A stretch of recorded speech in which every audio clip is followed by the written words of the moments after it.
Okay, we are live and recording. Great. All right, welcome to the October Trustees meeting. Before we get started, keep in mind this meeting is live streamed, and if anybody on the Zoom call or on the computer wants to participate, if you're on the computer, you raise your hand with the participants panel at the bottom, and if you're on a phone, it is *9. So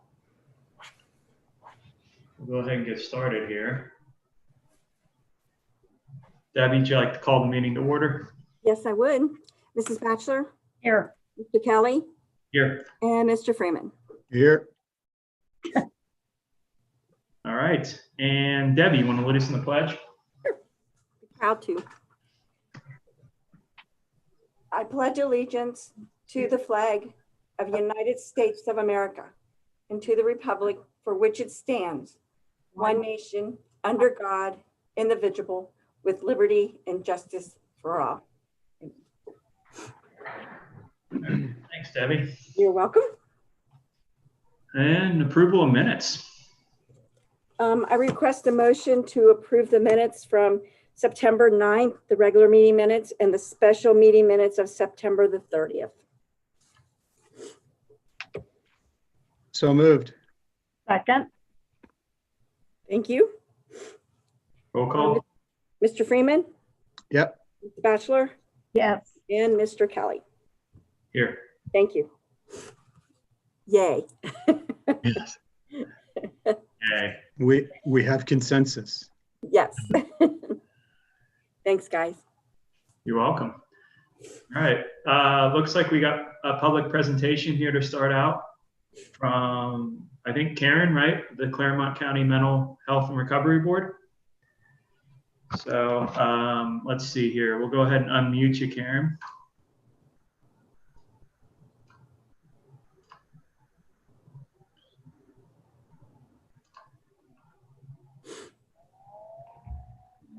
Can you hear me? Yep. Great. Well, thank you very much for the opportunity to present to you. I will stay as brief as I can, but I'm certainly open to any questions that you may have. I did provide a fact sheet, which has a lot more information than I will go into this evening, but we're really going around the county to try to make sure that everyone knows that the Mental Health and Recovery Board does have a renewal levy on the ballot. As you heard, my name is Karen Scher. I am the Executive Director of the Mental Health and Recovery Board. And this levy is incredibly important to us and to the people that we serve in our community. It is a 0.75 mil levy. It brings in about $3.1 million a year. And that is almost half now of our total allocation to be able to spend for mental health and addiction services in our community. We provide a lot of the services through these dollars that we are not mandated to provide by the state or federal government, or that they do not see as being especially in need, that we feel are very much needed in our local community. Some of the things that we fund directly with levy dollars include all of our school-based services, and that is something certainly that the area in Pierce Township benefits from. Our agency Child Focus is in all the school districts, providing prevention and treatment services to children, supporting school personnel, teachers, administrators, and especially that is needed right now with everything we're going through with COVID-19.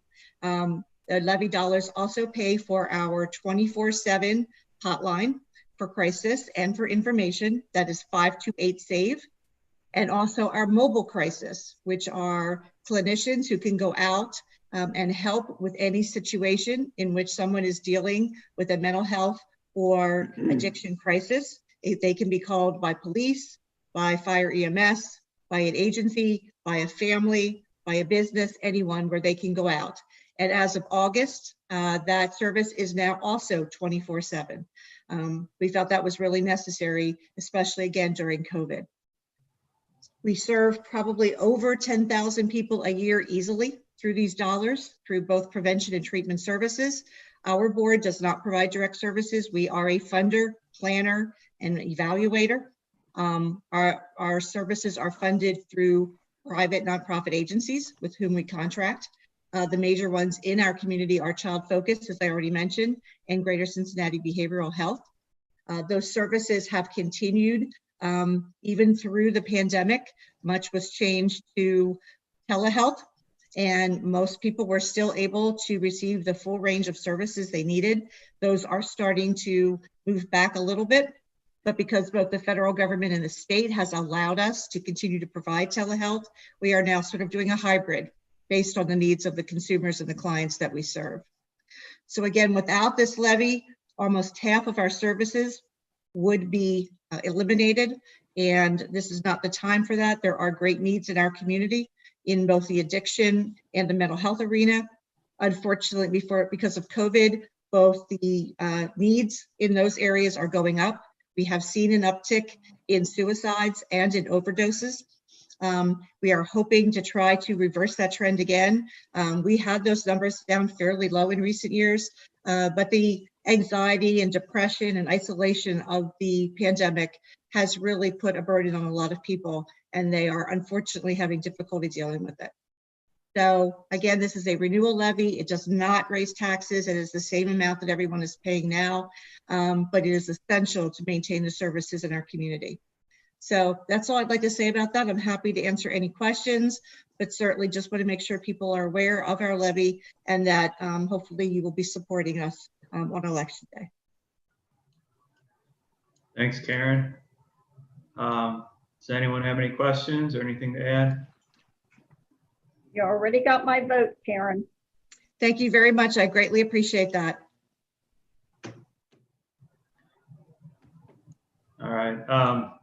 Yeah, Karen, I think what you guys do is really great and very important when you look at kind of the bigger view of what's going on and root causes, and when A leads to B leads to C. I mean, I think it's money well spent from a preventative perspective that maybe doesn't get thought of a lot. So I appreciate you saying that, because I didn't mention that it's only $20.91 a year per 100,000 valuation. So for not a huge investment by the individual taxpayer, we're getting a lot of bang for that. So when we appreciate the continued support of the community, as I said, it's been in place since 1981. So this community has long supported us, and we appreciate that.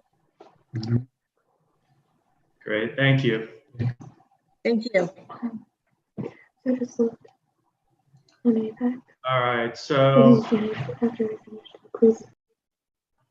let's see here. All right, so old business, we'll go ahead and get to you guys at on the green. So let's see. I guess we want to get an update from you guys first. Eddie, is that where you think we should start? Sure, yeah, that's no problem. Just from as far as staff goes, pretty quick. We just continue to monitor the situation. We've been tracking on the emergency calls, which Chief Wright and Lieutenant Bennett are here and can speak about, obviously. And we've also begun tracking the screening process, the number of people that have gone through the updated screening.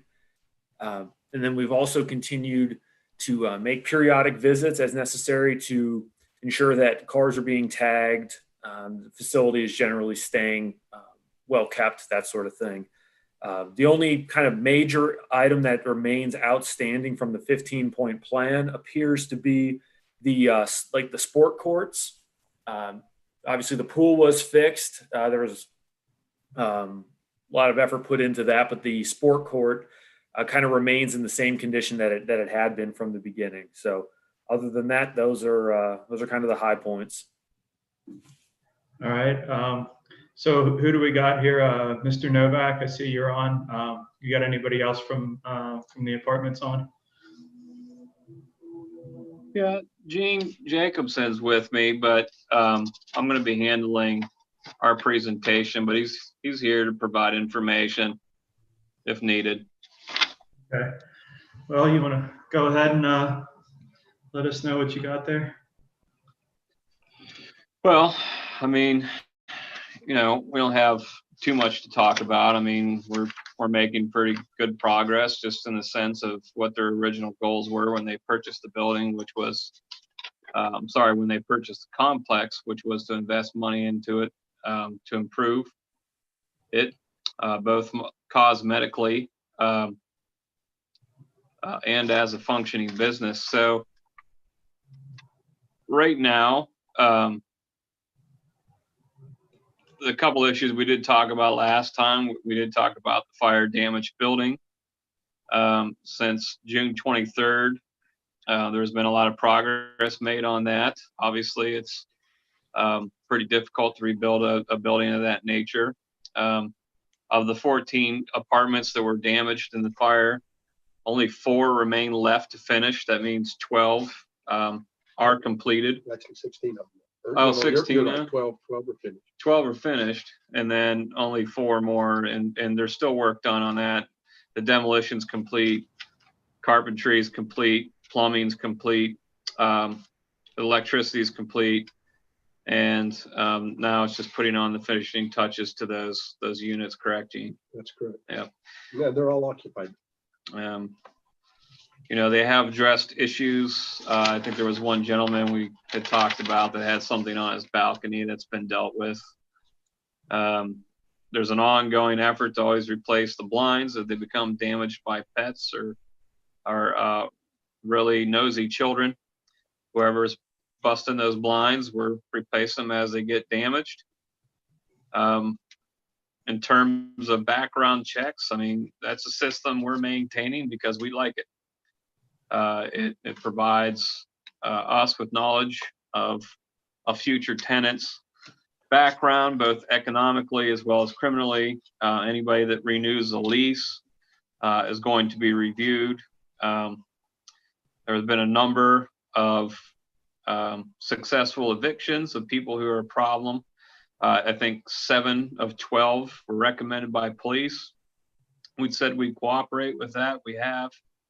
A few others were just for financial reasons or other eviction purposes that had nothing to do, with what we're discussing here, just normal evictions. So for the most part, that's kind of where we are. I know that the court was mentioned. We haven't decided ultimately what we want to do with that yet.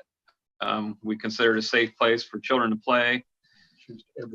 It's used every day. The kids playing there, they have a place to play with the ball or whatever, not have to fear about a ball running into the street. Child chases the ball into the street, bad things happen. So the parents like it as it is. And to be completely honest, it's not really a public nuisance issue anyways. That's a development choice for my client. And I think it's really more between my client and the resident's preference as to what they do with that court, rather than my client and the township's preference regarding what they do with that court. So we're going to develop it and handle it in a manner that's best for the residents, I think. Do you disagree? Okay. All right, thanks, Mr. Novak. We have been looking a little bit closer at, we're kind of continuing to look at the screening stuff. So I'm glad you guys are working on that. I think I don't know, it's having a real visible impact yet with COVID and every kind of the trends that have been going on there, but we hope that it will. Eddie, can you go ahead and pull up the percent of applicants screened from the numbers they've been giving us, the graph? Sure, no problem.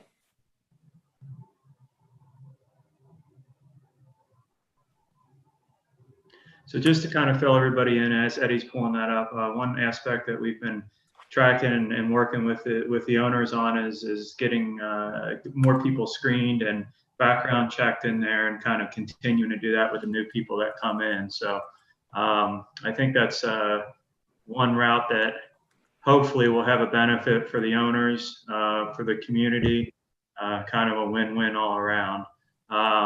So Eddie, did you get that pulled up yet? I'm working on it. I've got a lot of things here on my screen I'm trying to get through, but I'll get it in just a second.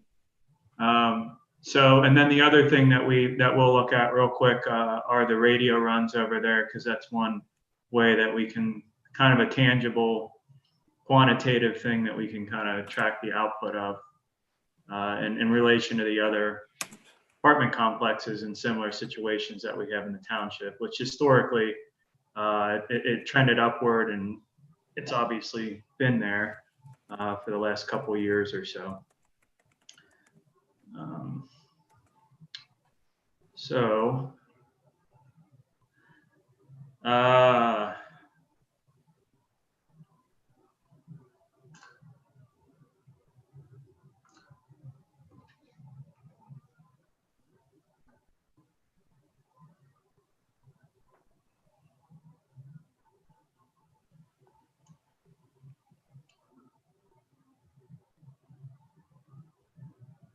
hey, Eddie, Yes, do you have the other graph possibly available? I do. Yeah, I can get those going. Throw one of them up and we'll talk about it real quick.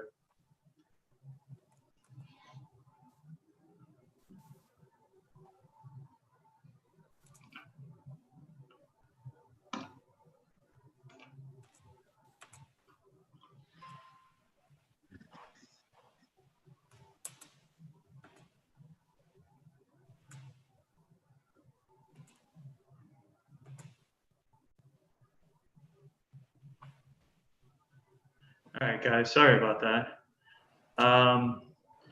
So here are the runs that we have per month for 19 and 20. So it does appear that there is a decent trend. Eddie, what's the blue and what's the orange lines? Which one is which? Am I missing So the that? blue is 2019 and the orange is 2020. All right, yeah, you have to scroll down a little bit. So I think we're trending okay in a decent direction. Eddie, do you have the graph that I gave you? Can you put that up? Yep. I apologize for the lag here, guys. We're just trying to put everybody to sleep, like Bob Ross.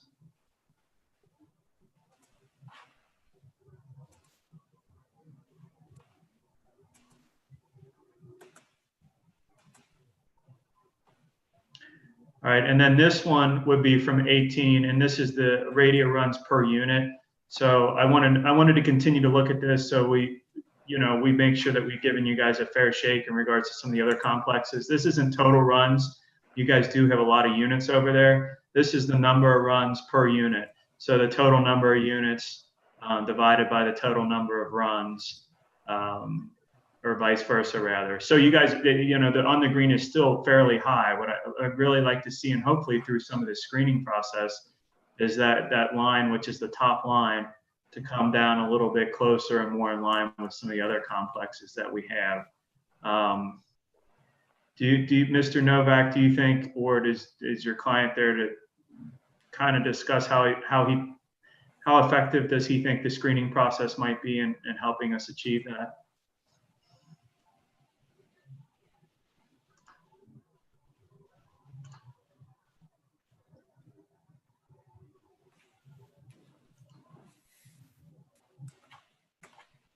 Let me see what you got. Okay, the 89 people since October. Oh, We've only yeah, had I one have call. that. Okay. Yeah. Well, I mean, that's a difficult question. I mean, we could tell you what our progress is. I think since the last time we met, we screened an additional 37 people, which is 23%. 23% of additional families have been through the screening process. So in the past year since we began, number one, I do want to make clear that we were always screening. We're just now paying for, in the last year, we're paying for essentially the most thorough screening available on the consumer market. So I do want to clarify that. But in the last year, I think we've totaled 89 of the 158 units, or I think which is approximately 56%. Is that correct? Of the units at this time have been screened.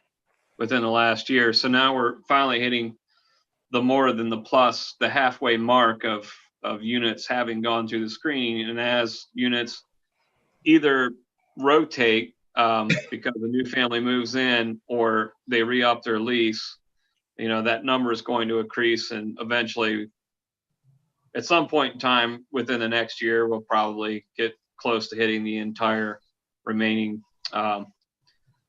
44%.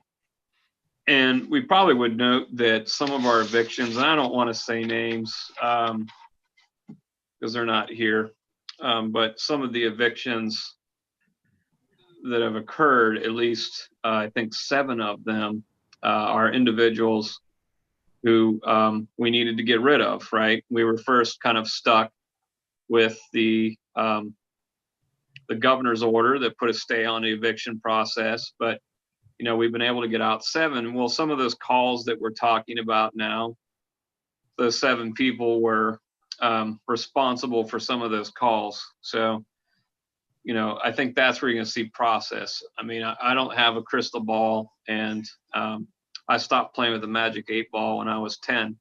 So in terms of how it's actually going to pan out within the next decade or something like that, I mean, I can't speculate at that point in time, but all I know is that we're doing everything possible to address the issue, which I think is what our responsibility is here.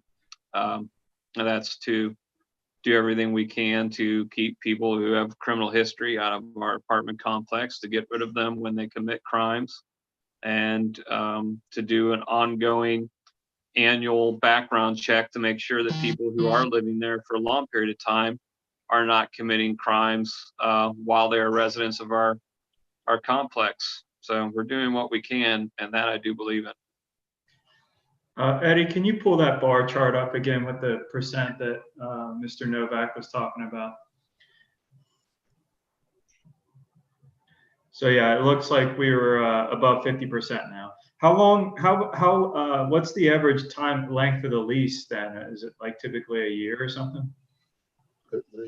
Yeah, they're all a year.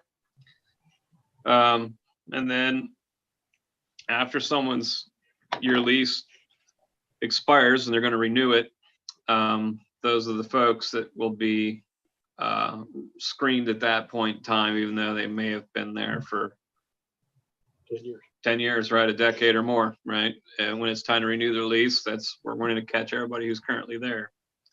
Although I would argue that probably most of the long-term residents aren't the long-term problems, because we do have the power to evict people anyways, right? So if you're already living there, you commit a crime, we do have an addendum to the lease that permits us to evict people who commit crimes. And we are using that. And we're cooperating with the police chief to make those determinations to utilize that addendum to evict people who are causing problems in the community. All right. Anybody else got anything?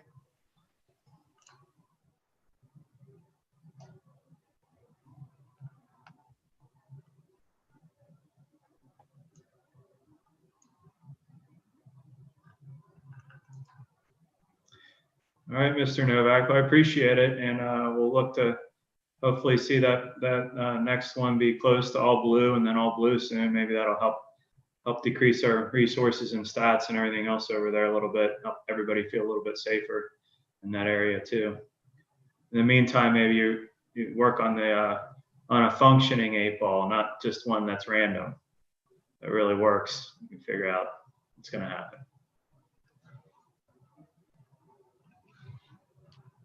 You'll be rich. Right. Well, thanks everybody. We'll see you some other day. We're done. Is that all you need from us? Well, yeah, let's, so maybe we can come back like in the spring or something and meet again and go over this, track our progress on this.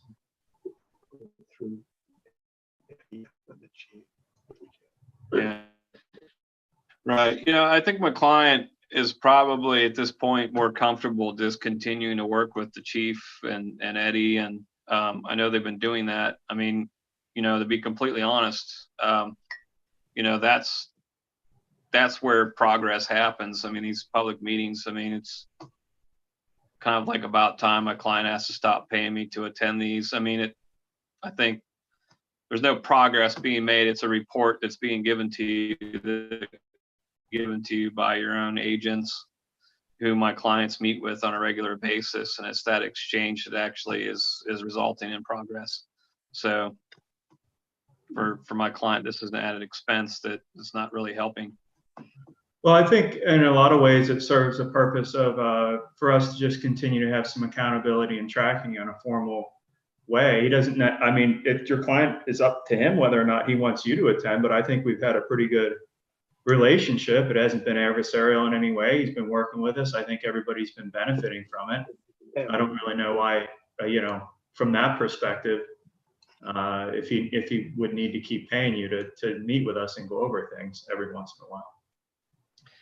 Well, I think you would feel the need, by he, I mean it, since it's a company, but I think, you know, they would feel the need because this originated with, you know, threats of a public nuisance action. So it's not that they don't care. It's not that they don't care about the progress, but, you know, you're saying it hasn't been adversarial, but, you know, we've certainly taken our share of lumps coming to these public meetings and criticisms, which at times I think have been unfair. I mean, we're doing the best we can in investing a lot of money into this building.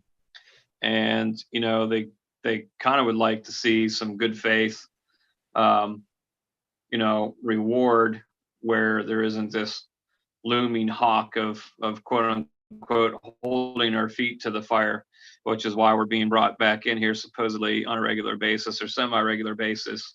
I mean, at some point it gets to be a little bit cathartic and not really productive. They do want to be good members of the community. They're trying to be good members of the community. They always have tried to be good members of the community, and they have always invested time and money into the buildings. They're going to continue to do that. They want to continue to meet with the police chief. They find it to be very helpful to improving their own space and their own goals. But it's just, you know, these meetings get to be, you know, what's that? Take the nuisance board, audit item off, and we'll meet with them whenever they want. Yeah. So, yeah, I mean, that's just kind of where we are, I think. Well, I can understand your perspective, but I don't think things started out so rosy when we started meeting a couple of years ago. And I think to ask you guys to come back periodically for what's only been a couple minutes tonight, and I think a very pleasant, quick, you know, update on what's going on, is not a whole lot to ask considering the amount of crime and the incidents that we've been having over there over the last couple of years. I'm a little disappointed that you guys aren't willing to come back and meet with us very briefly so we can update the public, keep kind of everybody in tune. We've integrated into our regular meeting. We're not asking you to spend a lot of time on this. I'm a little disappointed in that. All right. Well, we'll consider spring. We just don't want to commit to it right now. Why don't you have, you know, sorry, I don't want to call her by her first name. That's rude. But Loretta, I just said it was rude and did it. So your administrator, Miss, is it Roki? That's my name. Don't worry about that. It's fine. Okay. Thanks, Miss Loretta. I'll just put Miss in front of it, and that way it sounds more polite. So we're fine if she wants to reach out to us, and we'll consider a meeting in the spring. But in the meantime, we'll continue to produce reports that, you know, ultimately are public records if anybody in your community is interested in the progress of their background checks and things like that. Anyways, any report that they provide to Pierce Township is a public record and it's inspectable by anybody in the community. But have Miss Loretta reach out to us and we will consider coming back in the springtime. Great. I would just say that Lieutenant Bennett is also on the call from the police department, and I know that there has been good communication between our agency and your on-site managers, I believe. We hope that continues. And of course, Eddie really has been the staff person who's been staying on top of this and receives most of the complaints that are associated with the units. So we'll all stay in touch. Yeah. Well, we like meeting with Eddie and the chief, so we're more than happy to continue that conversation and consider it mutually beneficial. Welcome to contact us with questions, and we're happy to provide that information to them. We're just not politicians, Mr. Kelly. We're property owners. Well, yeah. This is a very political process, and that's great for you guys. But for us, we're property owners, Well, and I'm not we want to make money. I'm not doing this as a political stunt. That's what you're suggesting, Mr. Novak. We've had a lot of crime over there. I live in the area. I have residents that express concerns to me over the area, and I'm trying to do the right thing. I appreciate it, though. All right, moving on. All right, thank you. Good night, everybody. Good night.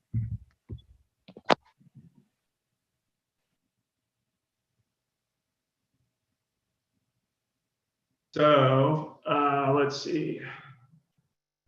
Before we get into Amelia updates, I'd like to bump up someone who was on under other business with a property inquiry, because I don't think that'll take long. I don't want to make you wait the entire meeting. So let's see. Ms. Springman, I believe. Yeah, she's on the call if you ask her to unmute. Just did.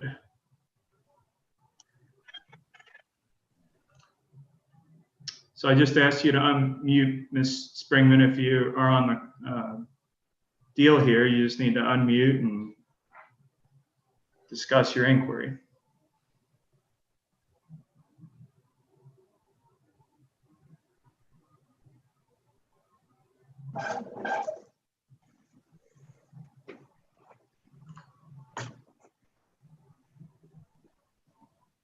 Ms. Springman? I guess it's possible she thought she was later because that's where we had her on the agenda. So we will move on and catch that one later. I just didn't want to make her sit through the entire meeting. So we'll go to Amelia Updates. Tom, do you want to start? Sure, I'll be glad to. Several things have happened since the last trustee meeting.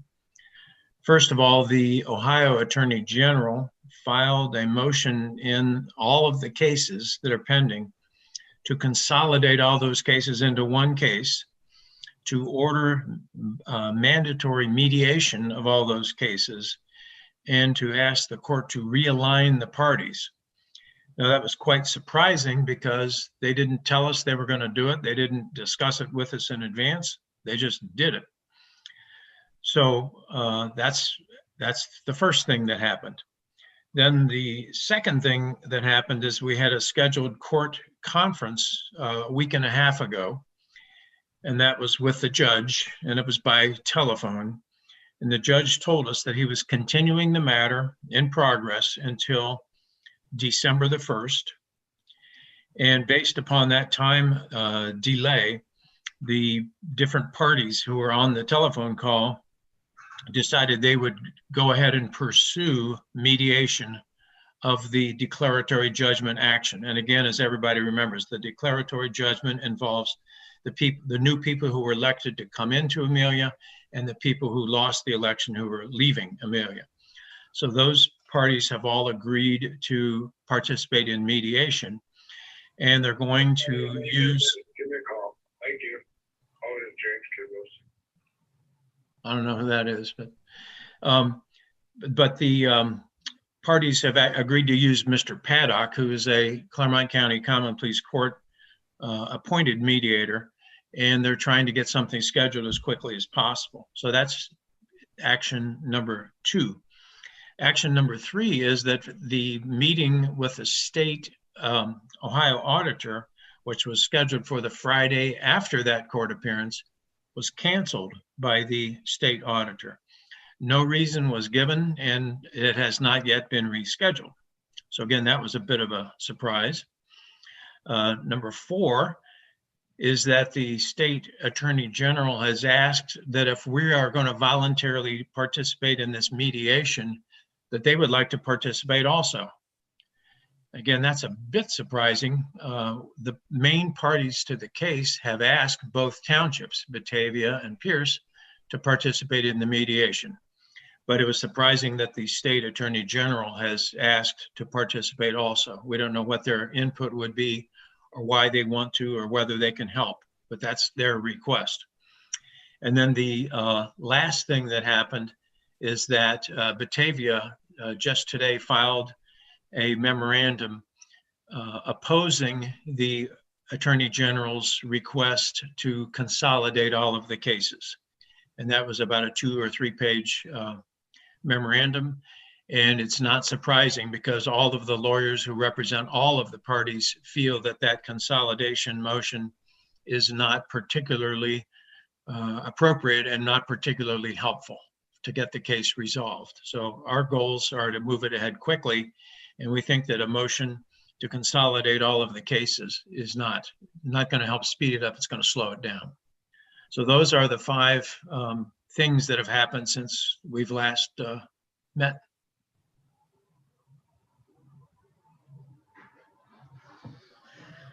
All right, Tom.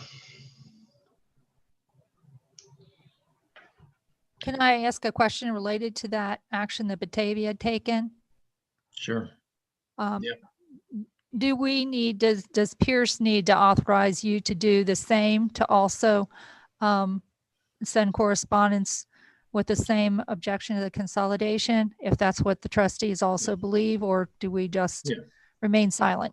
I think it's a good question. If I were advising the trustees publicly, which normally I don't like to do because there's a pending lawsuit and it's right at the end of the road for this lawsuit, but I think I don't mind publicly saying that I don't think the motion to consolidate filed by the Attorney General does us any good. And if you want me to file a very brief 1-page opposition similar to Batavia, I'd be glad to do it. I think it'd be the right thing to do, but it all depends on what you trustees want to do.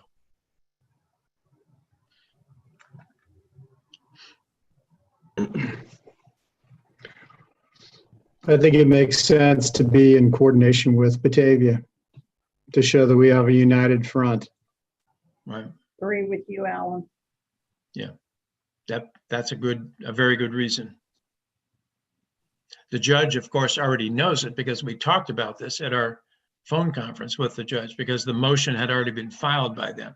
But it's still nice to put it in writing so it's clear in the record that we are opposing it. Which shows that we're standing together and we Yes, all agree on it. I agree. It's a good point.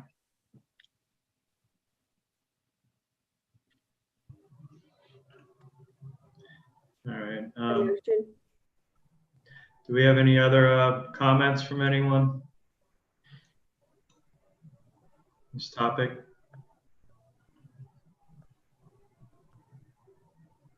Do you want that in a motion, Nick?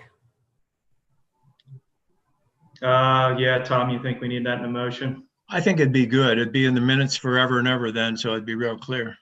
All right, so what's the verbiage on this? I would say it'd be a motion to file a memorandum in opposition to the motion to consolidate. So do I have a motion to file a memorandum in opposition to the motion to consolidate? Yes. So moved, what he said.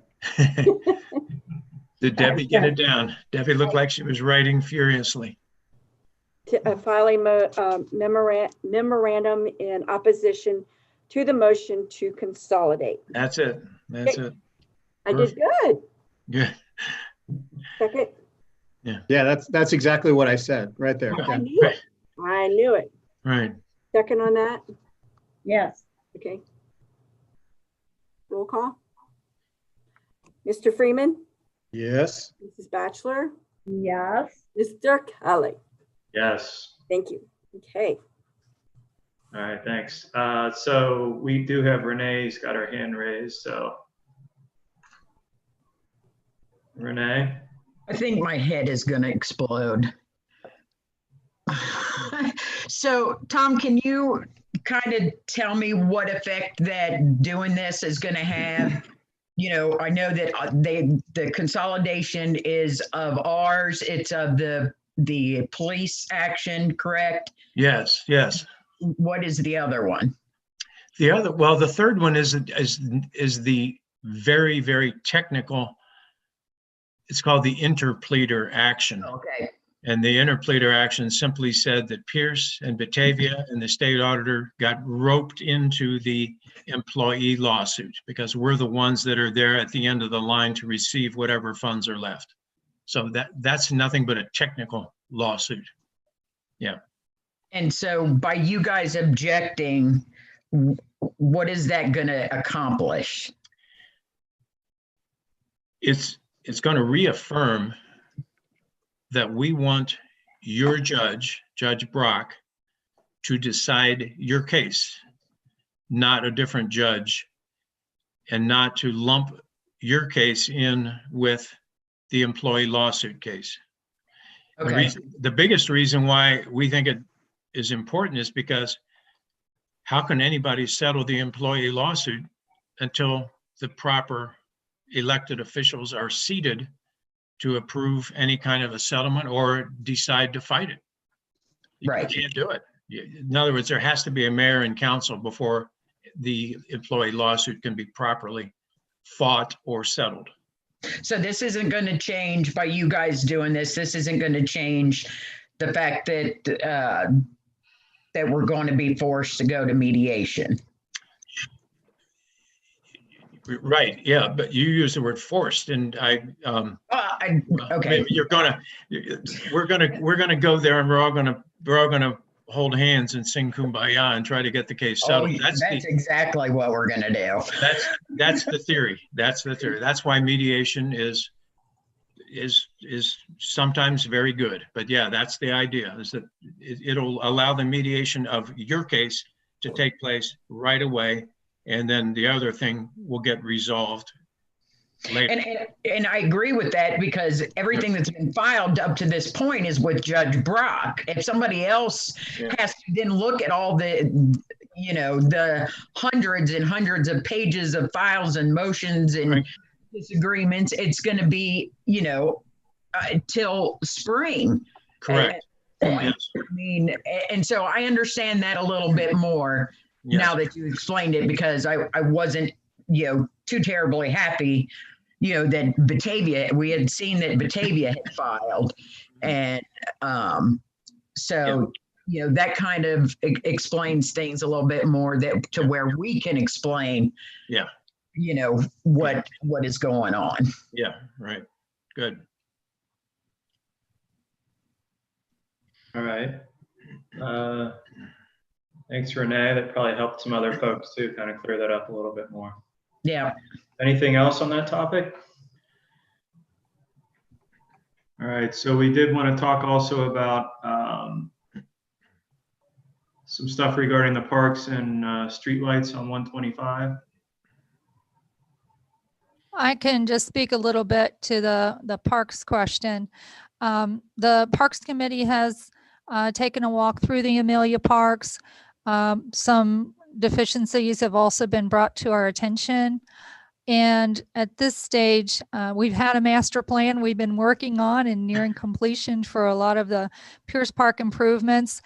We haven't drafted a document like that for Amelia Parks to be incorporated. So I was hoping that perhaps we could plan a time for a special meeting where the Parks Committee could participate, and John can talk about what he sees the needs to be, and we can begin to develop a plan to set priorities, and then we have to consider future funding needs in order to make some improvements to the Amelia Parks as well. So I don't know if you're ready to start looking at your calendars, or I'm just putting this out there for you to start thinking about. So I'd invite John or the Parks Committee to chime in on anything like that if they, if you want to ask John, and then see if anybody from Parks wants to raise their hand. Well, we have two parks that really need a lot of attention. As far as the playground, as far as the jungle gyms are concerned. One of them, the rubber coating is coming off of it and is starting to show some sharp corners with rust and that kind of thing. And then the other one is an old wood structure that is got a lot of rot to it. And technically it doesn't even meet the standards that we're made to hold. So those are the two things that, those are probably two of the first things that we need to address.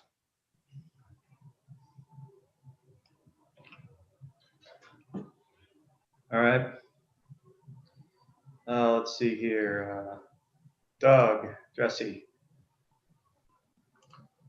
Yes, just kind of piggybacking on what John said, there are some needs there, and I guess we just need to kind of understand what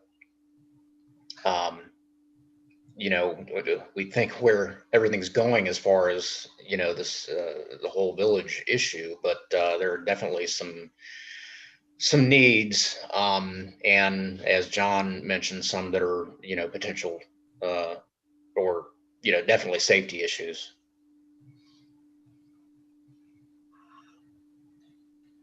I think those will need to be addressed sooner than later.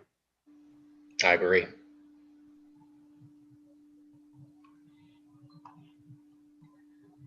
All right.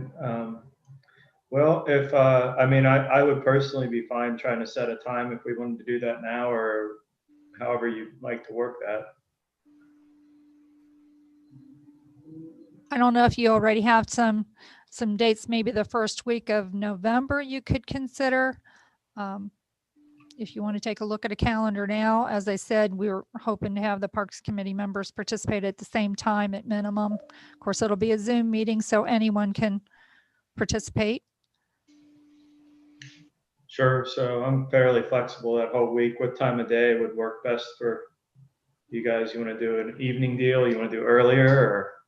I mean, for me, just with working, evening would be best for me, but I could potentially, just based on the time, hop on one during the day. If not,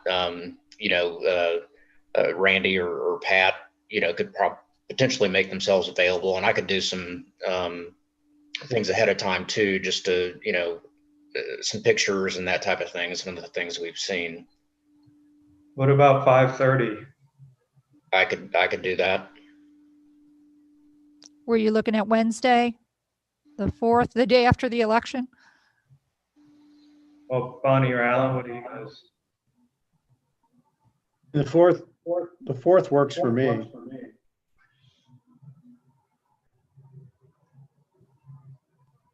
Or the 5th. The 4th would be our next Parks meeting, y'all. Yeah. Yeah, depending on, our Parks meeting is at 6:30, so depending on how long this would go, although, if the 5th would, work for the trustees, that may be better, so The 5th it'd would go be longer. better for me. 5th works for me. Yeah, that works for me as well. Do we want to do this as a joint meeting between the Parks Committee and the trustees? We can advertise it that way.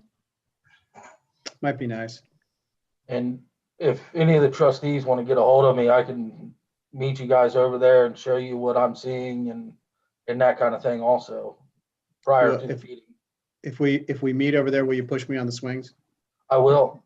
Push you off the teeter-totter. No, that would be my kids. They do that. Just don't put him on one that may need to be repaired. Oh, come on, Doug. That was the one I was going to put them on, Doug. Debbie will go with me, I'm sure, Alan. We'll swing you high and high and high. Two trustees can't be in the same meeting at the same time. Sorry. You won't be there long. We're going to take care of that. 2 trustees go into the park, 1 comes out.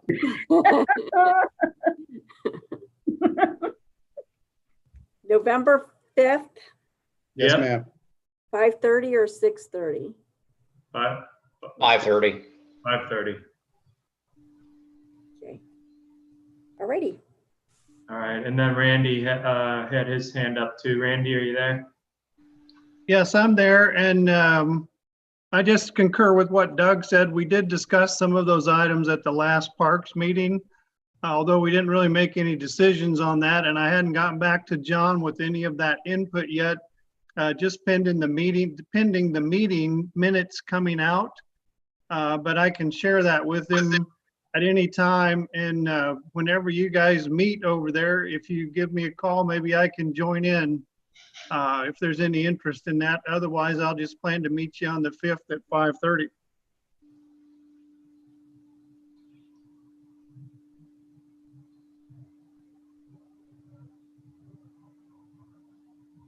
Randy, I'm open to meeting with you also if you want. If anything, I would, to look at those parks together, I think would be a good thing. All right. I'll give you a call in the morning. We'll figure out when we can do that. Sounds good.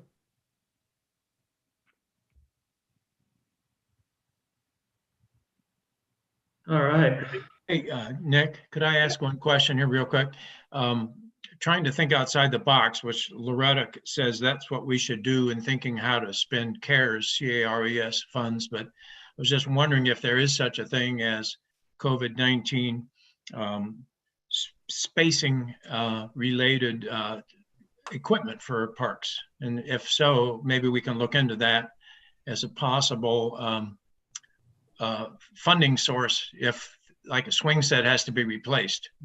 Maybe there's such a thing as a swing set has social distancing built into it. I don't know, but I'm just saying maybe it's worth looking into. Yeah, that's an interesting thought. Yeah.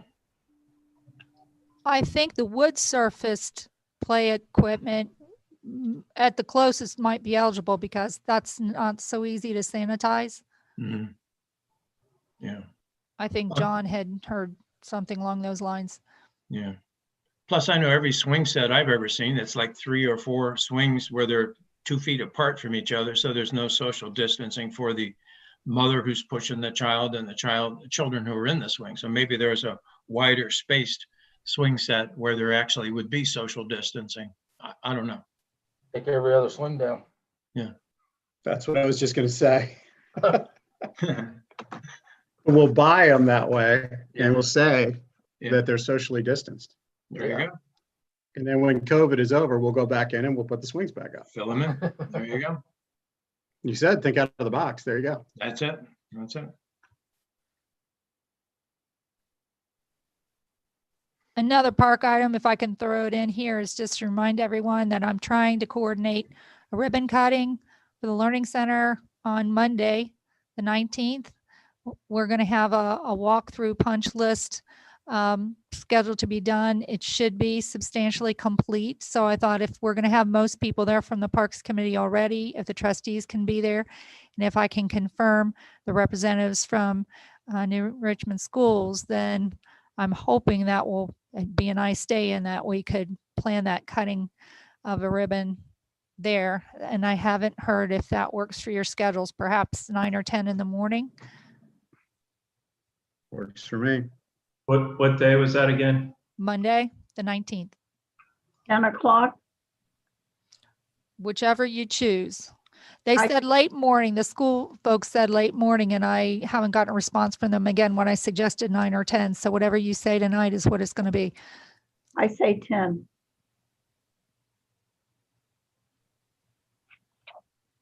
What say you, Alan Freeman? It works for me. What say you, Nick Kelly? Yep, 10's good. I will get confirmed. Hopefully I'm going to be able to borrow some big scissors from the Chamber of Commerce. What color ribbon do you want? Green. Green. I was going to say green. Debbie, does that work for you also that time?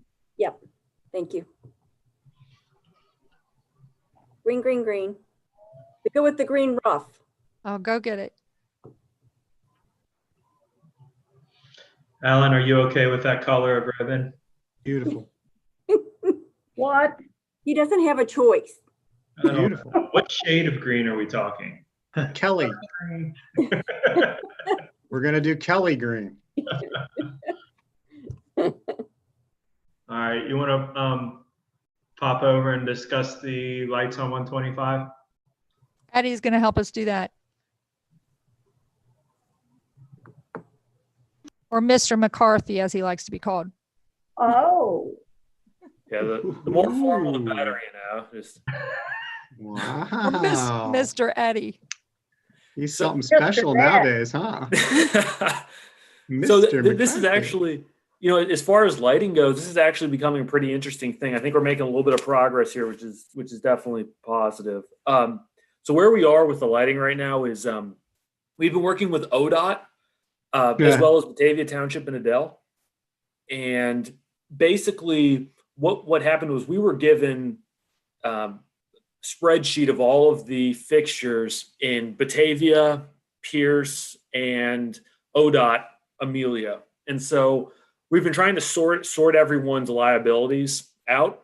And so where we are right now is ODOT has done a spot check of all of the facilities within the ODOT right-of-way, which includes lights that directly service 125 and lights that are in the right-of-way but service private facilities or areas outside of ODOT's purview, we'll say. So in total, ODOT has come up with 23 ODOT right-of-way fixtures that are located in Pierce Township. 18 of those fixtures directly serve 125 or Main Street. And of those 18, I'll back up. Of the 23, 5 of those lights, ODOT has absolutely no interest in, as they're on CVS's property, that sort of thing. They light parking lots. But then the other 18 that are along the right-of-way, ODOT's position is that they've done a safety analysis and a review of all those facilities, and they basically extended the offer to Batavia and ourselves to basically review those, and by November 1st, let them know if we have any interest in those lights remaining. Otherwise, they don't want to keep any of the lights. Now, what that would entail is basically just us paying for the monthly bills for each of those lights. So that's kind of the main priority right now is how you guys want us to approach that process for those ODOT lights. The other part that's kind of running parallel is the remaining lights that are in Pierce Township, which is approximately 218 fixtures that are just elsewhere in former Amelia Pierce. Now, with those, we're working very closely with Duke, who is getting us as close as possible to a proper estimate of what our financial liability is on those lights. I've done a rough estimate, and I'm thinking that our monthly obligation would be somewhere between $2,400 and $2,700 a month to maintain the status quo of just our Pierce side lights. Now we're going to be getting a more specific number in the coming days, and that number will probably be lower ultimately because Duke has also stated that some of those lights are what they're calling private pay. So they gave us all the lights, where even though some of the lights are not actually being paid by the former Amelia Village that they gave to us, but they're going line by line and they're sorting those out based off of the list that we were given. So we'll have a number pretty soon, and then we'll have to come up with a strategy on how we want to address. It's probably going to be really in the weeds as far as neighborhood by neighborhood circumstances. But right now, the big thing is how you guys want to handle those ODOT lights that are illuminating 125 on our side.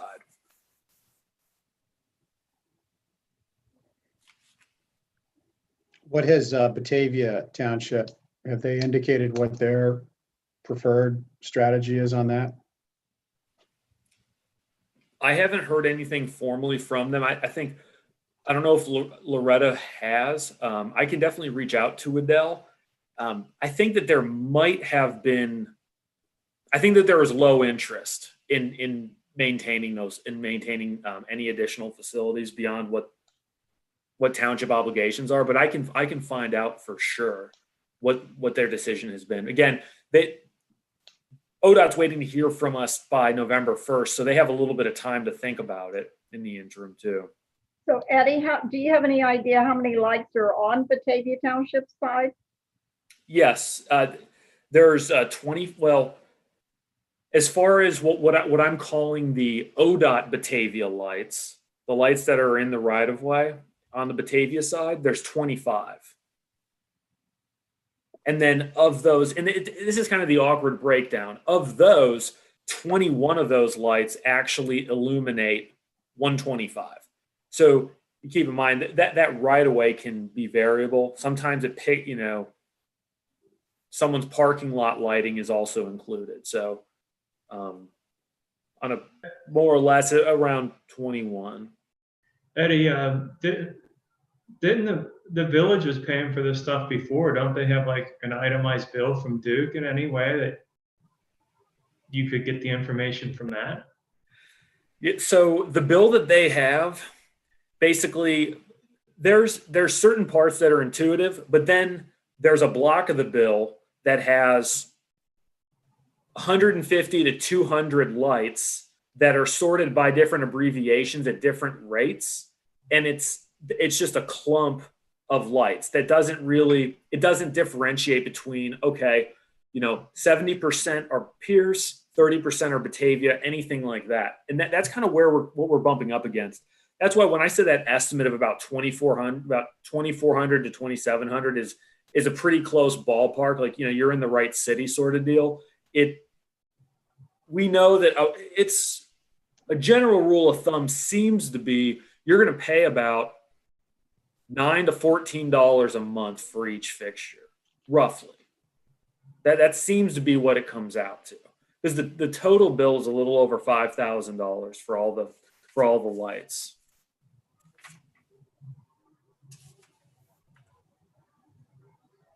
Seems like a lot. Should put solar panels on them. LED lights. Well, yeah, the 5G is getting really big right now too, so be another option to explore. So as far as that corridor is concerned, when the sun goes down, safety wise, what is ODOT recommending? I mean, Wild West, they don't really care. Let it go dark. I mean, it's their corridor.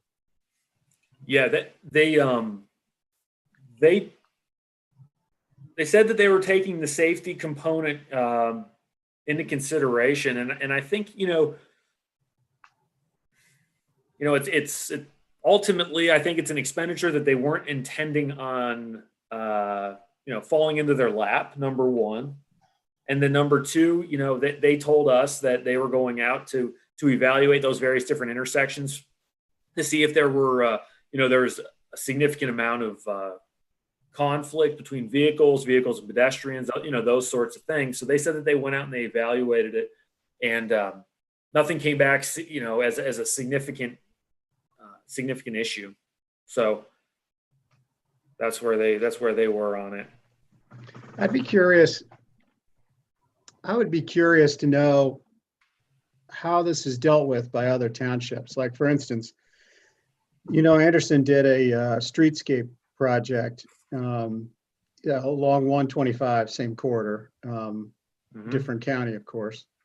And I'd love to know, maybe Eddie, you could reach out to some folks, Steve Sievers over in Anderson, just to see how they paid for this, or how they dealt with it. Because it would seem to me that if ODOT is still paying for the lights in that corridor, then they should certainly be paying for the lights in our corridor.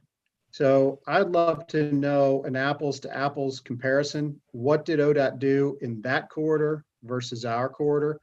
Just so we have that information in our back pocket. You know, I actually did speak to Mr. Sievers. Oh, good.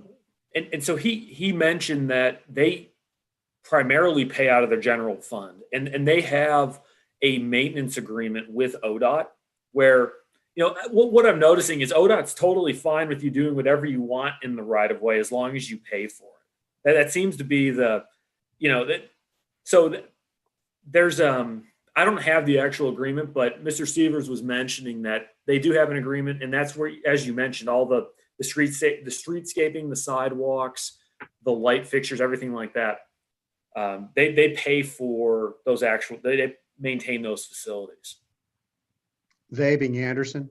Yes, yeah, and for the most part, it mostly comes out of their general fund, is what he was saying. There are they do have certain areas that are lighting districts, you know, where, you know, the actual homeowners, for example, pay to keep the lights on and all that sort of stuff. But yeah, well, I'm just kind of worried about that corridor. I mean, as far as having illumination in the corridor, it just seems like from a safety perspective, you'd want to have lights in that corridor. Perhaps not. Maybe they could just turn them off one night so I can take a look. That was kind of a joke. Yeah, I mean, I think that there's honestly some validity to it. I mean, it's as easy as flipping on a switch or flipping a switch off. You know, it's almost like you don't know what you have until it's gone, or, you know, that sort of thing. I mean, right. Because what you know, ultimately, something happens, and it's, you know, ODOT said that they looked into it, and it's who's to say that the lighting would have helped anyways, but it's a real hard call to make. But I don't know if oh, go ahead. It just seems like, you know, it's your road. I mean, it's ODOT's road. Yeah, so they should continue to maintain the lights. Now, if they want to tell me that it doesn't need that many lights, tell me how many you're going to pay for, and then we'll act accordingly. But, you know, maybe we negotiate just fewer lights rather than more. You know, what about at the beginning of 125, right there at well, not at the beginning of 125, but at the beginning of you know, where the Premier property is, there's that, you know, those real fancy, you know, reach across, you know, lights that, you know, the stop lights and things like that. Is any of the light fixtures, how many light fixtures are down there, just for comparison? Because I don't think there's as many, maybe I just don't notice it, but as you're going from like Merwin 10 Mile up to about Kroger, I'm curious how many street lights are in that corridor. And maybe if I could just go take a look at that, if there aren't very many in there, and get a sense of what the lights would look like at night. I don't know. I mean, it's hard to say, just let them turn them off. You know, they're claiming that there's no significant impact, but I have to believe that there is. If it's any use, I can throw up the Google Street View on 125 if that's of any value at all. It doesn't look like there's a ton, but. You mean there's not a lot of street lights between Merwin 10 Mile and Kroger? Right, yeah. I think if you do drive it at night, you'll see exactly when you leave the village and you go past Kroger, the lights are sparse, but your businesses have their own lighting. So because of the parking lot lighting along the corridor, you do have some amount of lighting depending upon how much development you have. I think that we should look at critical intersections and consider identifying lights sooner rather than later that we think should be maintained. And perhaps when I do have my follow-up call with Adele, we tried to touch base today and just couldn't connect. But if there's maybe an intersection where they do the lighting on one side and then we go to the next intersection, we do it on the other, perhaps there's some combination that at least we could immediately maintain. I think the intersections would be your most important area. Yeah. Personally. It would seem that way to me too. You've got several kind of key intersections as you go through there, but there's very, very few that are like huge intersections. So, that would limit the number of lights that we would end up paying for if we had to pay for them. Let's just, my thought is that maybe we just see, let's put our heads together with Adele, see what their thoughts are, and then let's carry this forward. When do we absolutely have to give them an answer? November 1st. That's quick. Perhaps we can negotiate extending that, because at this point in time, Amelia is still receiving the bill and paying it.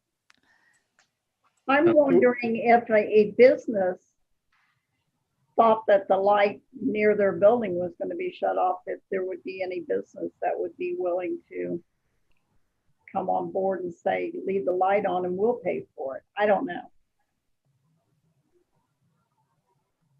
Maybe we can. Let's see if we can get extension.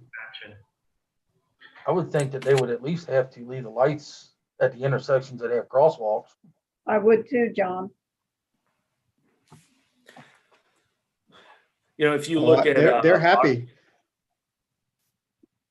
They're happy to leave the lights at the crosswalks as long as we pay for them. Yeah. Well, let's get an extension and see if there's some areas that we can voice our concern about. See if we can get them on board to pay for something. Who are we negotiating with ODOT? Who's our contact? We have multiple. Doug Groover, gentleman named Mark, a gentleman named Philip. It's mostly people in their maintenance department. Okay. Well, I think we need to look at maybe we can. Who is over that department and talk to them. How about we talk to a person named Tammy?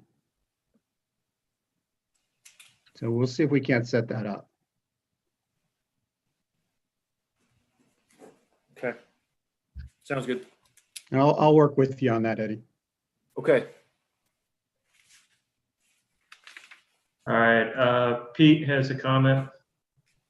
I have a suggestion. I have leased a fixture from CG&E at my office, and it's an LED fixture. They call it a light thrower. It actually illuminates probably about an acre of land, and I lease it for about $14 or $15 a month or so, and it illuminates part of the roadway, as a matter of fact. It's pretty impressive. So that might be an option for you in the event that you want to leave some or place 1 or 2 or 3 at critical intersections where you can illuminate probably an entire intersection with one of these LED light throwers. It's not like a traditional halogen bulb or whatever they are now, but it's a rectangular type of fixture that actually projects light a great distance. And that's their product. So they offered that to me. It wasn't my idea. And I think I find it fairly affordable. So that might be an option if you want to cut down on the number of street lights and just use some at the intersections. Thank you. Thanks, Pete. Not a bad thought. See where it goes.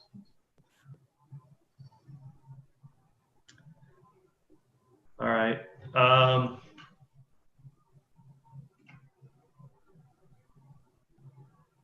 Renee has her hand up.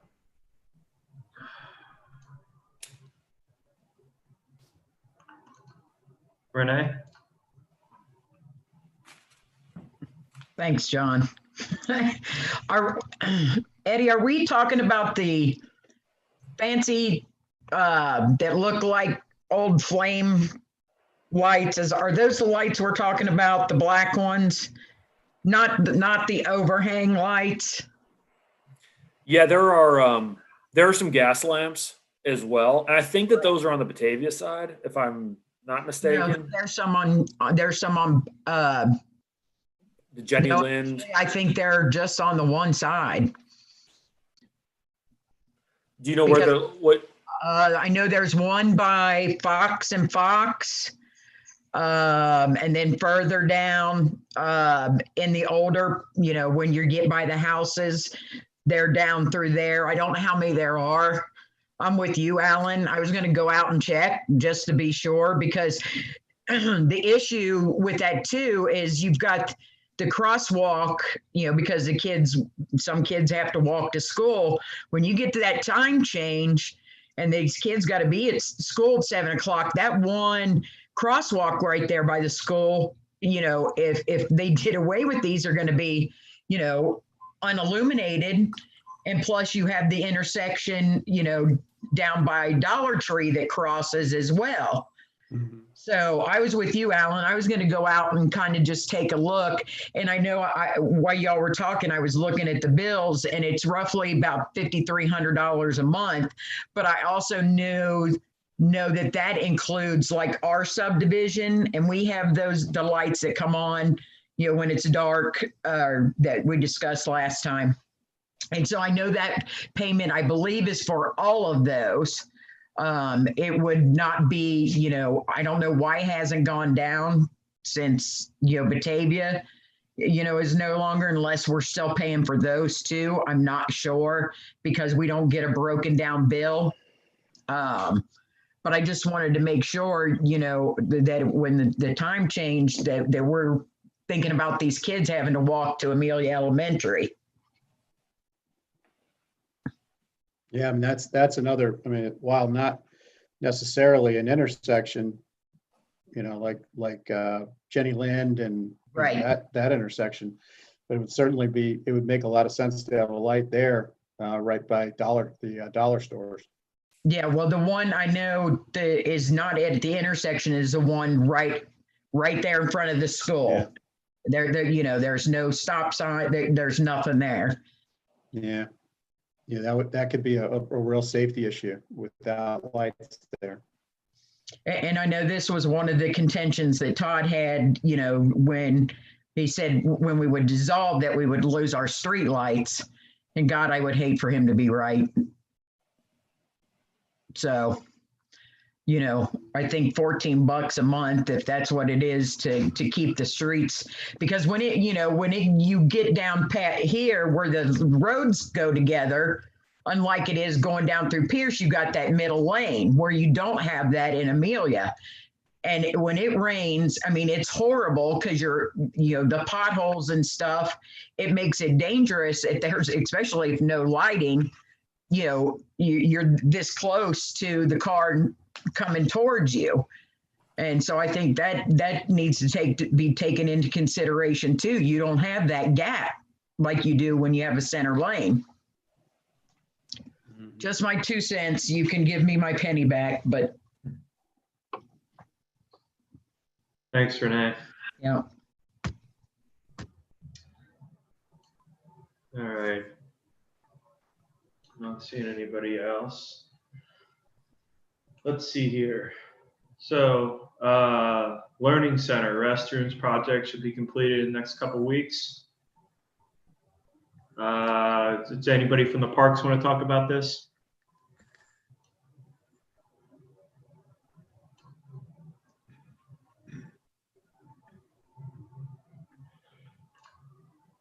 Doug? Sure. I don't know if, the trustees have gotten over there lately, but the Learning Center is looking great, and just walking on the new paths, just great improvements to the park. And as I talk to people walking along the trails, everybody's very pleased with what they're saying. So anyway, like Loretta has said, we're looking for the ribbon cutting next Monday. They're nearing completion, and I don't know if Randy has anything else to say, but I think we can be proud of what has been contributed there with those projects. Yeah, I've been over looking at it. It's looking good over there. So we're looking at the buildings and stuff. It's very nice. That safety berm made quite a difference. It seems like putting a buffer between the playground and the road. Yeah, I think it really helped a lot. And with the trees, I was a little concerned, with the plan that the berm wasn't high enough, but I think it'll be fine. The lighted crosswalk is also quite an improvement. Yeah. Well, thanks for all your guys' work on that, and Alan, appreciate it. Yeah, I think Randy has his hand up. All right, Randy. We've been over there quite a bit, and several folks just walking the new path have expressed appreciation for the addition of the path and, you know, the expectation of the building. And we still get questions about the dog park, but we're making progress toward that, which is good. But mostly all positive comments. Nobody's talked about the way we've destroyed the park or the intimacy of the park, which is a good thing. Yeah, I haven't heard anything negative either. Well, good. Thanks for your work on that, guys. Appreciate it. All right, AV Solutions. Eddie, is this you again? Yep, it is. Mr. McCarthy. Sorry. Appreciate that. Thank you. Next month, it's going to be Generalissimo McCarthy, just so you know, or El Presidente. I'm not sure which. He's still working on that one. Well, he's got to give me a balcony I can pontificate from. You got to ease into that, Eddie. Gosh darn. Well, at least we've got the learning center. You can go do it from there. It's not quite a balcony, but it'll work. I mean, look, you guys are going to love it. Once you hear this AV stuff, you're just going to, it's going to blow your socks off. So you'll just be all for it.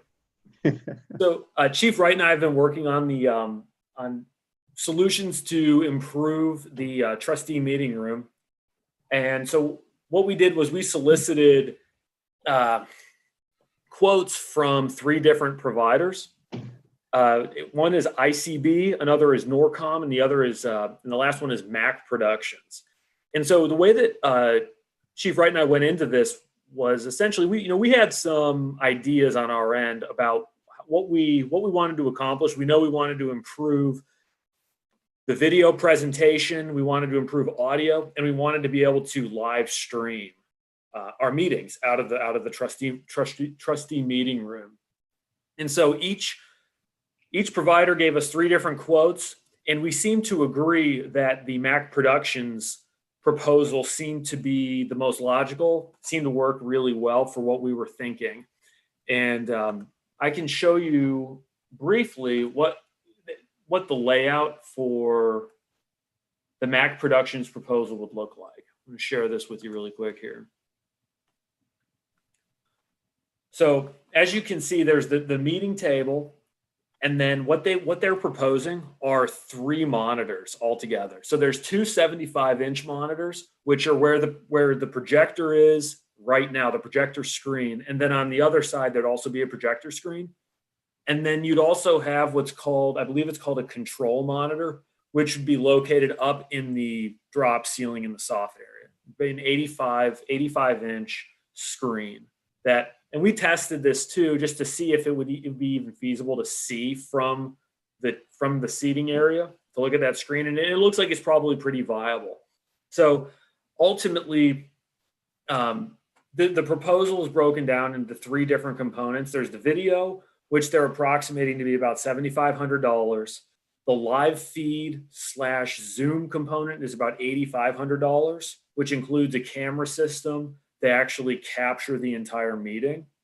And then there's the sound system, which is about a $4,500 price tag. Total labor is about $1,000, but roughly the quote comes out to about $21,500.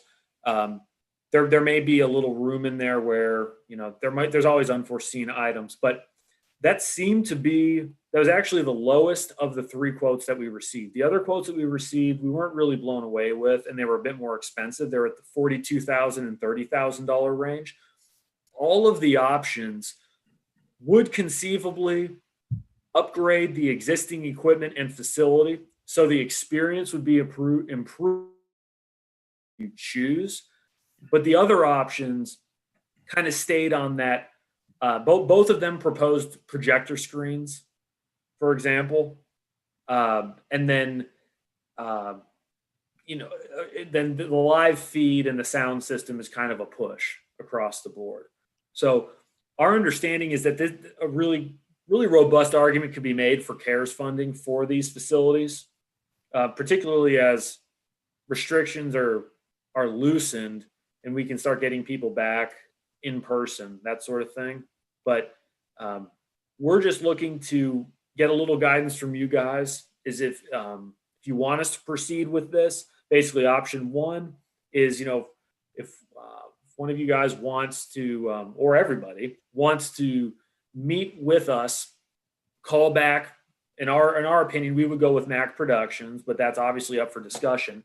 But bring them back, do a quick synopsis of what the room would be, what the upgrades would be, all that sort of thing, just to make sure we're all comfortable. That's option one. Option two, if you want us to proceed with it, we can pass a motion to just go ahead and begin the process of securing one of these quotes, or we can get you more information, which it would. So however you want to proceed, you might look at this option and think it's atrocious. You might love it. So we just wanted to get a little feedback before we move any further. And just to chime in a little, so the current projector, one of the things that we found out was microphones in there currently are way outdated. The projector is outdated. The screen's outdated. The police department tried to use the projector a couple weeks ago for driver's training, and it appears the bulb might be going out in it. It's purple.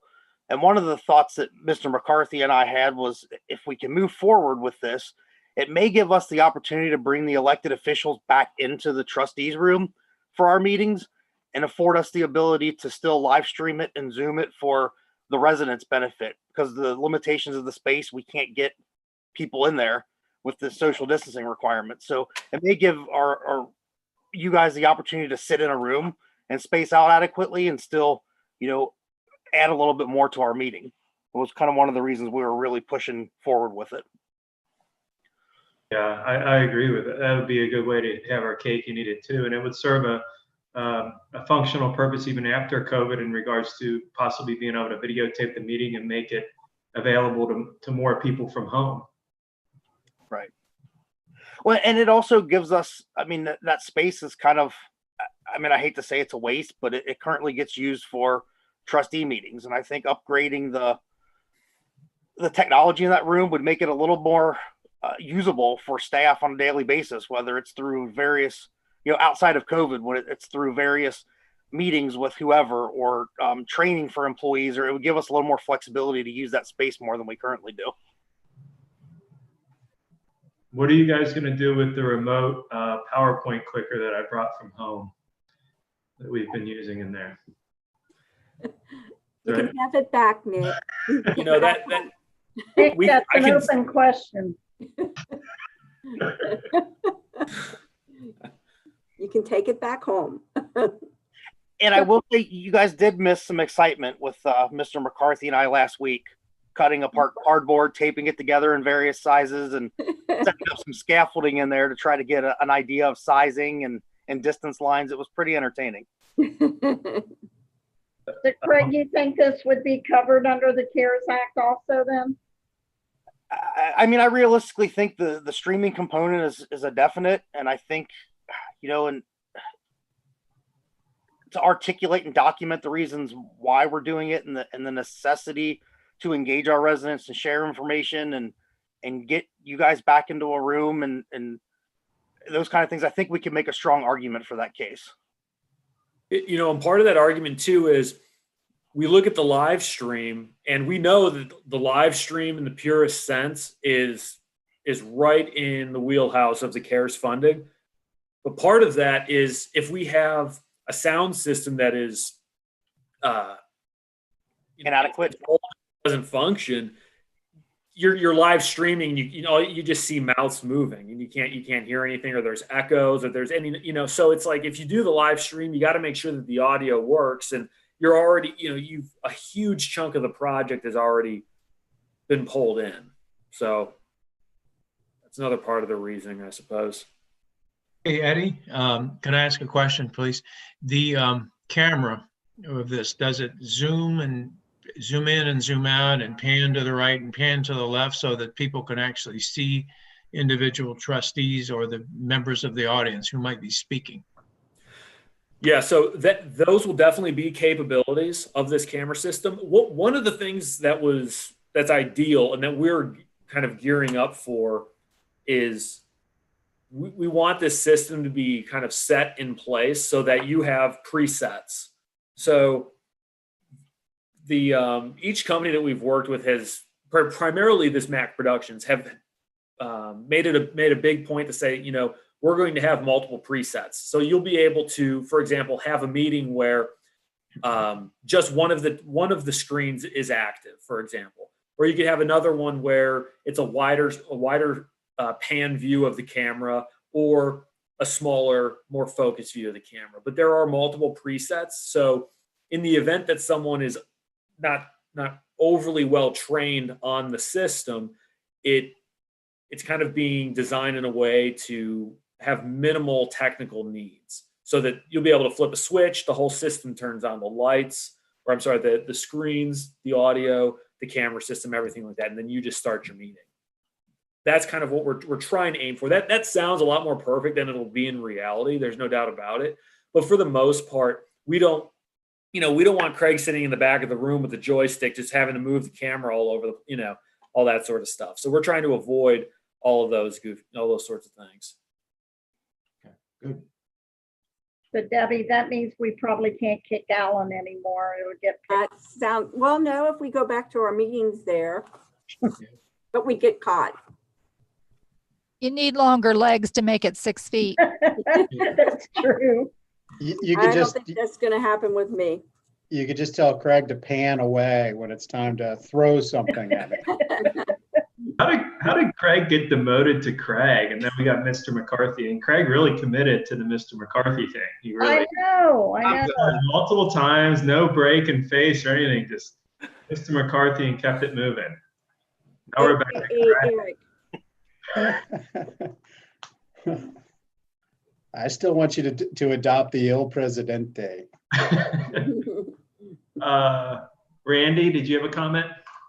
Either for Mr. McCarthy or for Chief Wright, what kind of interface will we have with those screens? Will that just be hooking up a computer, or will we be able to like mirror a smartphone to produce pictures on that, or what's your options there?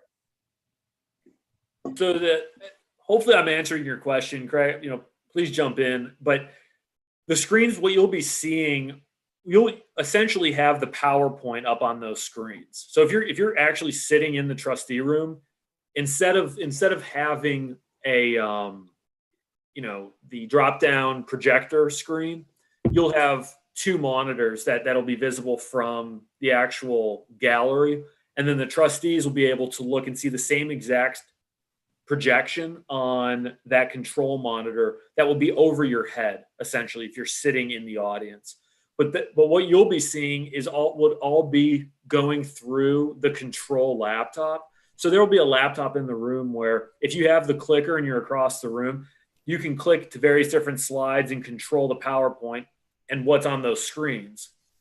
But then there will also be a feed kind of kicking out to YouTube, to our YouTube page, that will show basically essentially this Brady Bunch situation that we have here, but it'll also have the presentation as well. But one of these screens, like one of these boxes, will be the actual.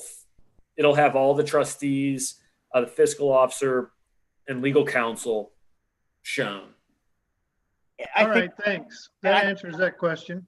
I think at that point, when we kind of talked through them, if we had somebody that came in to give a presentation or something and they brought a thumb drive or whatever, you'd be able to hook it up to that control laptop and use that presentation on all the monitors. Okay, thanks. I just know we've had times in a parks meeting where, say we would have had a smart TV in the small conference room. It would have been nice just to mirror your phone to that, to throw some pictures up there. And but we can do that either with the smartphone or with a thumb drive hooked up to that control laptop, either way. Yep, absolutely. All right, thanks. Thanks, Randy. I wish I would have known that's all you wanted. It would get you like a couple $100 TV from Sam's or something. that probably. So is this going to allow for two-way interaction without interference? So could we, in theory, stream trustees meeting, have us all talking and interacting, and then get somebody zoomed in on a screen and let them talk and interact back with them? Or would there be a feedback issue with a system like this? So that's one of the things that's a little, I'm trying to think how we, I don't know what your thoughts are on this, Chief Wright, as far as, I know that you'll be able to watch the live stream, but as far as if someone were to dial into the call, because I'm trying to balance in my mind what you'd be seeing if you're sitting in the audience. Because the Zoom call is not going to be on those screens within the meeting room, if that makes sense. I think that it can be preset, however, where, if it was, if you wanted to interact that way, I think that it could be done. But that is kind of that's like the next step. And I'm fairly certain that can be managed, because ultimately the screens in there are just projecting off of a laptop. I mean, the camera, all the architecture is there to make that work. If that is something that you'd want to do. Yeah, I was just thinking a way we could get back maybe and meet, while still having, the appropriate social distancing measures and not excluding anybody from a meeting. Because I think that's the conundrum we're in now. Is I think we'd all prefer to meet in person, but if we do that, we have to space people out to the point that we really are limiting and restricting who can participate, which is not good. Yeah. Because we know for sure, the only thing that I'm kind of tripping up on is if you had a live meeting, like we'll just say it was February of 2020 and it's normal and we're having a meeting, you could watch it on YouTube. Everyone could hear the discussion between the audience, the constituents, and as well as the trustees. I'm not sure of the logistics of if you wanted to start taking questions from somebody who wants to join the meeting from, if they're sitting in, in the basement in Cleveland and they want to participate. We can figure out though. You'd almost need I think, Eddie, you'd almost need a dedicated Zoom screen for that. Right. Like a screen that was only Zoom and an audio that was only Zoom. Exactly. Yeah. We have issues with feedback and stuff. Well, I think that's some of the reason why we wanted to talk about this a little bit tonight, because Mr. McCarthy and I approached this with all three companies of, we're not IT professionals and we don't know what we don't know, and we're kind of using it as an educational opportunity for us. So there's things that we're just not sure of and things we can follow up on, and we really wanted feedback from the elected officials into what you wanted from the space and what you wanted to get out of the upgrades or the meeting experience, if you wanted to do anything at all.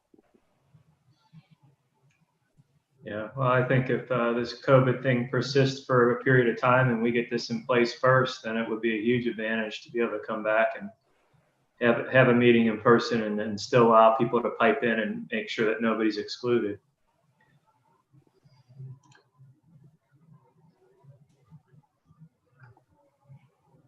All right. Do you guys need anything officials?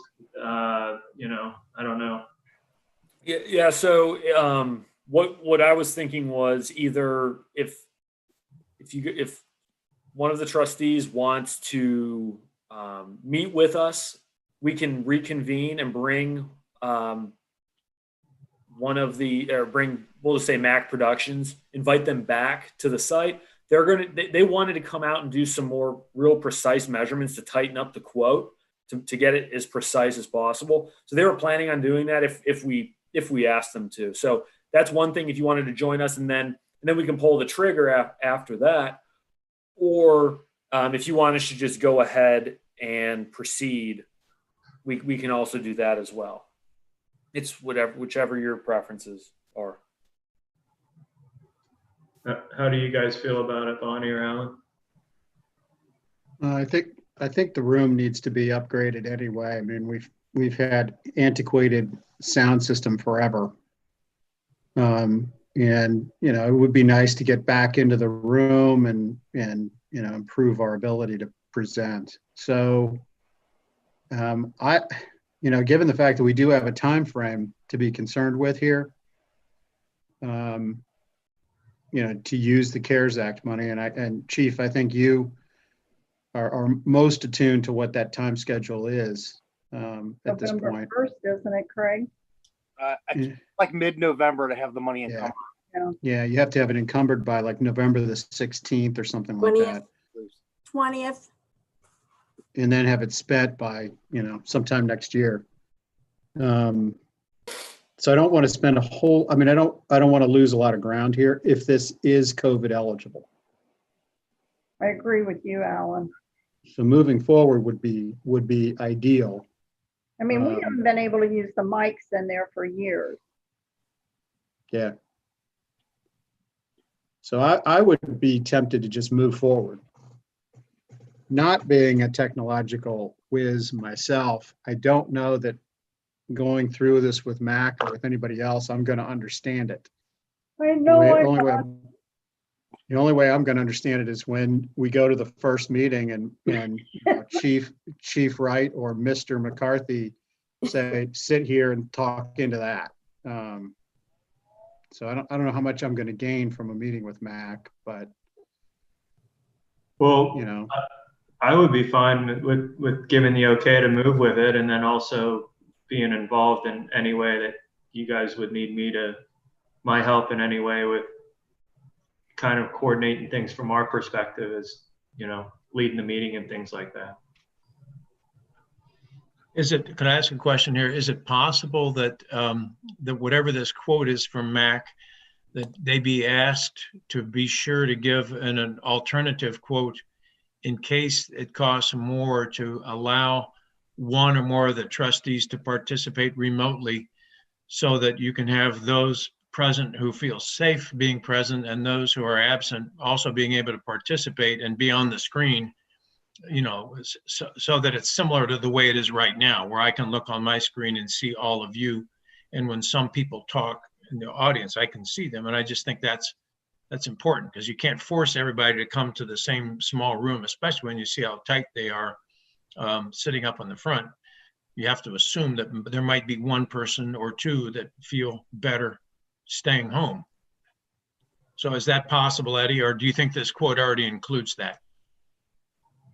That could be the first phone call I make tomorrow morning. I know it's probably a pretty easy answer for them. I think it probably falls into their preset categories where, if you had 3 people sitting in that room and then everybody else was dialing in, I'm fairly certain that that participation can actually proceed. I just want to hear it from them specifically that they're confident that they can facilitate that interaction. Yeah, right.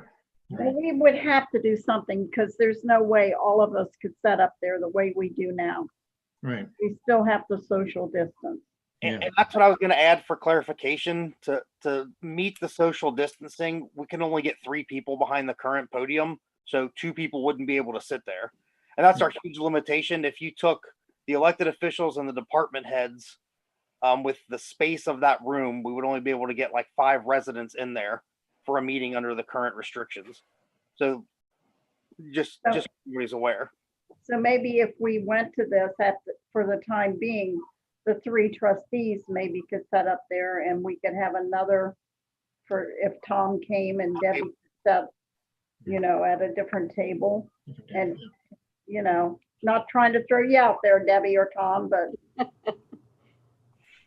We're okay with that, aren't we, Debbie? Yeah. Yeah. Well, I think that's something we probably have to drill down on a little bit more as far as how that dynamic would work with the technology that we would be implementing. You'll need microphones that can serve those other spaces. Yeah, we need a way to manage it. We'd really have to kind of look into that. So you'd have somebody on site essentially leading the meeting, but then other people who are essential components of the meeting, like Tom and Debbie, and that you'd have to really be able to allow to see if they had a comment or see if they had input almost immediately. So you'd almost need a laptop or something in front of the person leading the meeting, and have them be able to pull people up on a screen opposite side of the room at any given moment to have input. We'd have to kind of look into that more.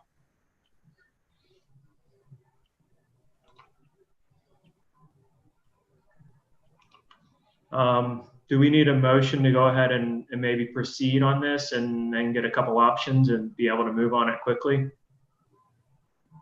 You could authorize an amount not to exceed, if 21.5 is the current estimate, you could say not to exceed 23 or 25,000 and authorize that vendor. Yeah. And Tom can write us a legal opinion that says that this is all COVID related. Sure. Yep. I think it definitely is, from talking to other communities that have had to do the same. Yeah, I do too. All right. Well, do I have a motion to pursue a potential contract with an audio? What's the specific company? I'll make the motion, Nick. Okay. Not to exceed 25,000. Sounds good. Second.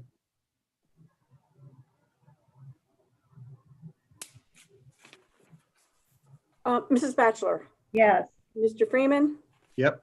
Mr. Kelly. Yes. All right.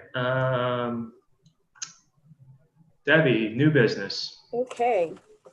I request a motion for approval of the payment of the payroll for the month of September 2020 in the amount of $518,964.52. So moved. Second.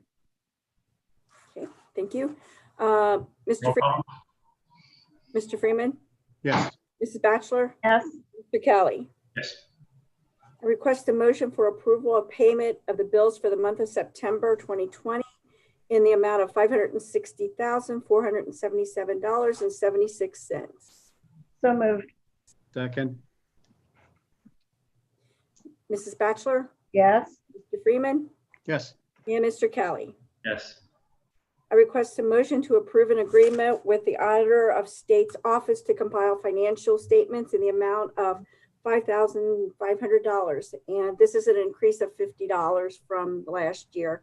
They do our year-end financial report. So moved. Second. Mr. Freeman, Yes. Ms. Batchelor, Yes. and Mr. Kelly. Yes. Thank you. That's all I got. Thanks, Debbie. Craig? I have a bunch. I request a motion to extend the probationary periods for up to 180 days for full-time members Shayna Striblin and Anthony Dryden in accordance with the collective bargaining agreement. So moved. Seconded. Mrs. Batchelor, Yes. Mr. Freeman, Yes. Mr. Kelly. Yes. Thank you. I request a motion to amend the approved motion from the Board of Trustees August 12th, 2020 meeting, reclassifying Tyler Schmidt from a part-time firefighter paramedic to a part-time firefighter EMT. It was just a clerical error on my part when I submitted the motion. What's the penalty for that? Smack on the hand. Whatever you would like. So moved. Second. Mr. Freeman, Yes. Ms. Batchelor, Yes. Mr. Kelly. Yes. Thank you. I request a motion to approve the purchase of 15 sets of turnout gear from Vogelpool Fire Equipment per the state bid terms in the amount not to exceed $47,000, utilizing CARES Act funding to facilitate additional gear to allow for proper disinfection after contamination. So moved. Seconded. Mrs. Batchelor, Yes. Mr. Freeman, Yes. Mr. Kelly. Yes. Thank you. I request a motion to approve the purchase of 3 Lifeline Arm CPR assist devices from Henry Schein in the amount of $23,766, utilizing CARES Act funding. So moved. Second, Roll call. Mr. Freeman, Yes. Ms. Bachelor, yes, and Mr. Kelly. Yes. Thank you. I request a motion to approve the purchase of 11 unification fire pagers from Mobilecom in the amount of $6,275, utilizing CARES Act funding to reduce the sharing of equipment and spread of germs by our personnel. So moved.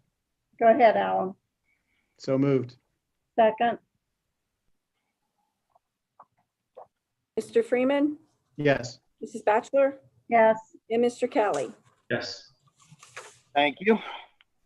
I request a motion to approve the purchase of replacement chairs for public meeting spaces, training rooms, waiting areas with chair dollies for transport from Office Furniture Connection in the amount of $12,993.40, utilizing CARES Act funding for non-porous, easily disinfected furniture.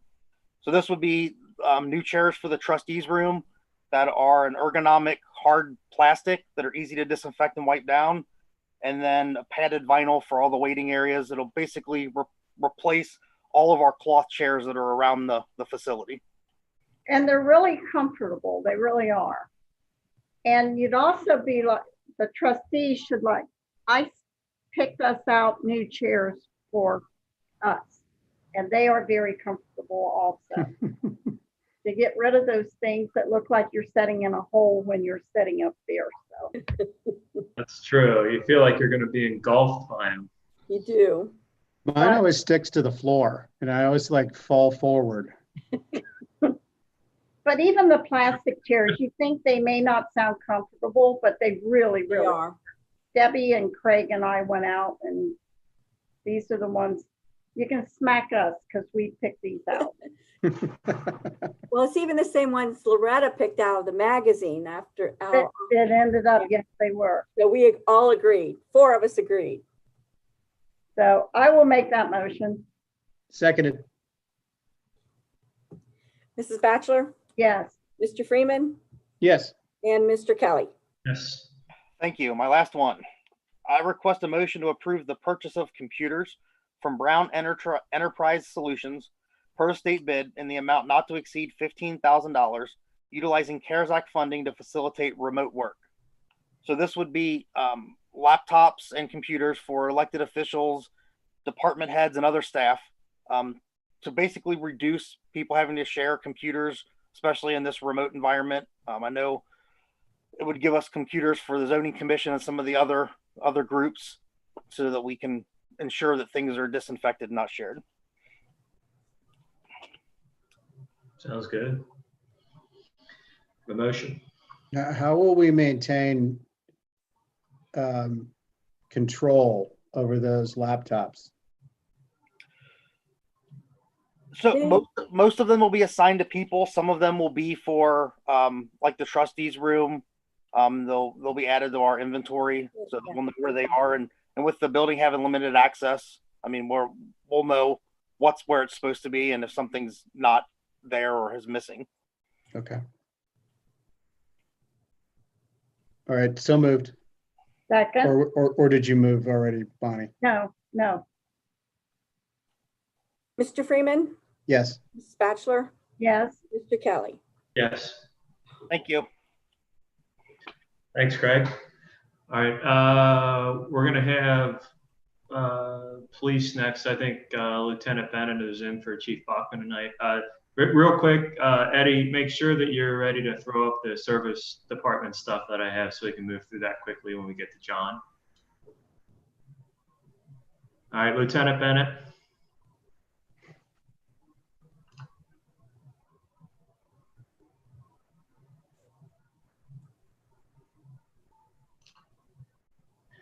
I asked to unmute you, Lieutenant Bennett. You'll have to unmute yourself as well. There you go. You there?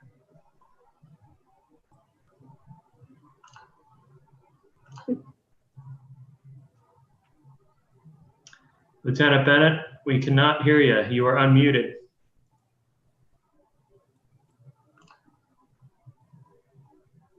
He got tired of waiting, went home. He had to initiate something on his end to unmute, I think. He may be having a microphone issue of some sort. Let's bounce on to John Kohler, and then we'll come back to Lieutenant Bennett and see if he's figured it out. Eddie, have a way to private message him or get with him somehow off to the side? Yes, yeah, I just sent him a message. All right, thank you. John, go ahead. We're on number 12.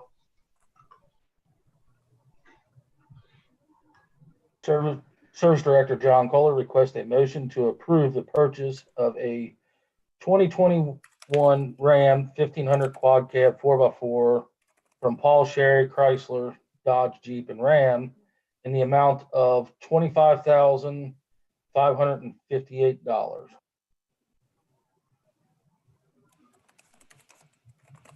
Talk to us a little bit about, John, what the purpose is and what you intend to use it for and all that fun stuff. Well, the purpose of it is for me. There's quite a few times I walk out and there's not a vehicle around and I need to go somewhere.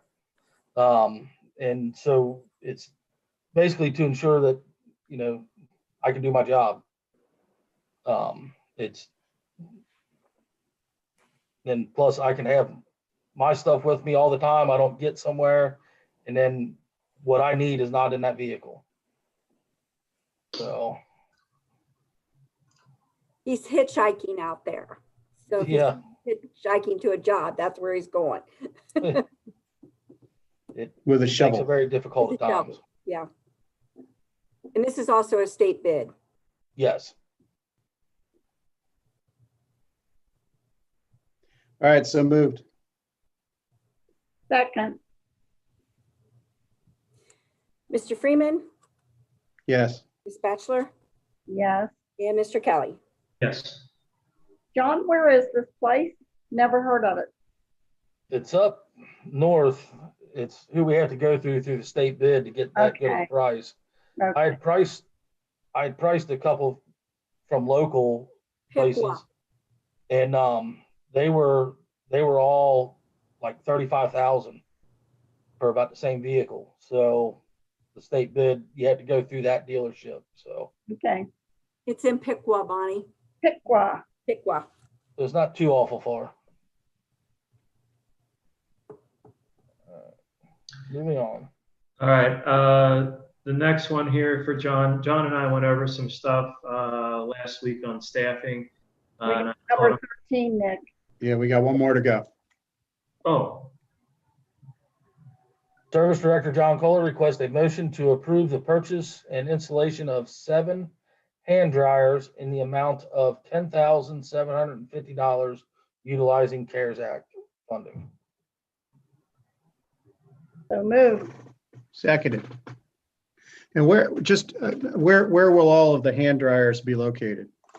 Fire Department, Police Department, and the Administration Building. Got it. I should have added that's through Safeway Electrical Contractors. We had a motion and a second, right? Right. Yeah. Okay. Ms. Batchelor Yes. and Mr. Freeman. Yes. Mr. and Mr. yes. Mr. Kelly. Yes. All right. So sorry. This meeting is dragging. Eddie, I'm can you? still fresh as ever. Yeah, you're Yeah, drinking you love coffee is the thing. Past my bedtime. Eddie, can you throw that staffing stuff up John and I had?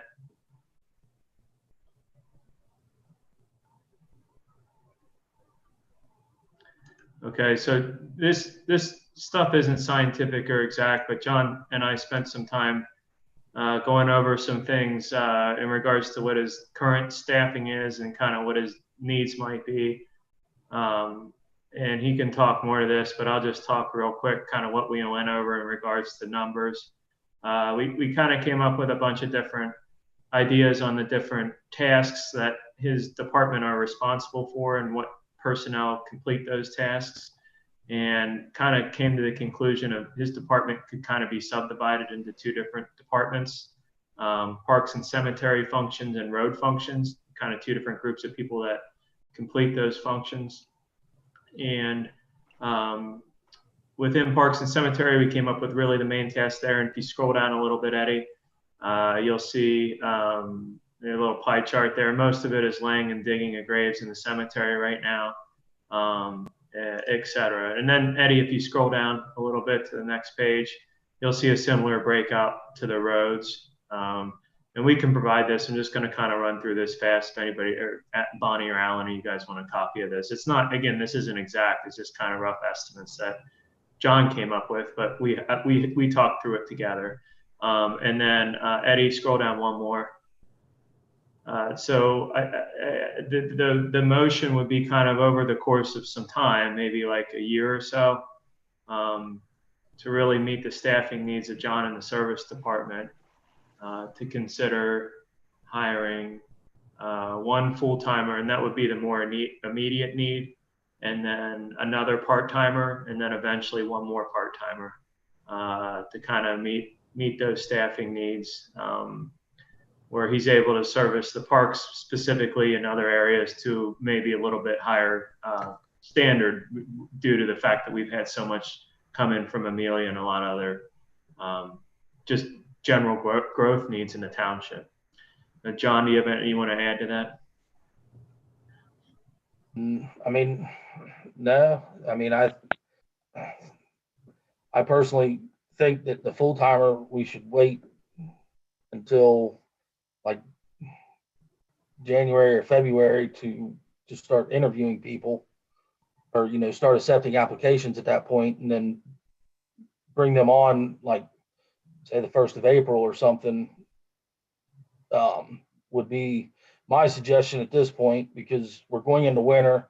There's not going to be a whole lot for them, for somebody that doesn't know what they're doing, and know what's going on. It would probably be better off, in my mind, to bring them in than now, at this point, because we're going to be turning our focus more onto everybody will be kind of in snow mode. If we have snow this year, you have to anticipate that we are going to have a heavy snow year, but sometimes you don't.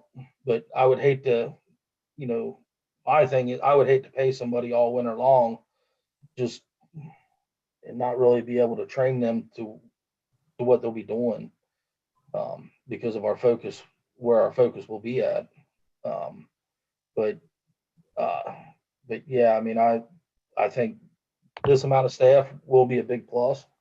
It'll give Jonathan, who we already hired back last winter, last winter, when we found out we were taking on Amelia, we brought one on, and we had the anticipation of bringing on another one, but then COVID hit.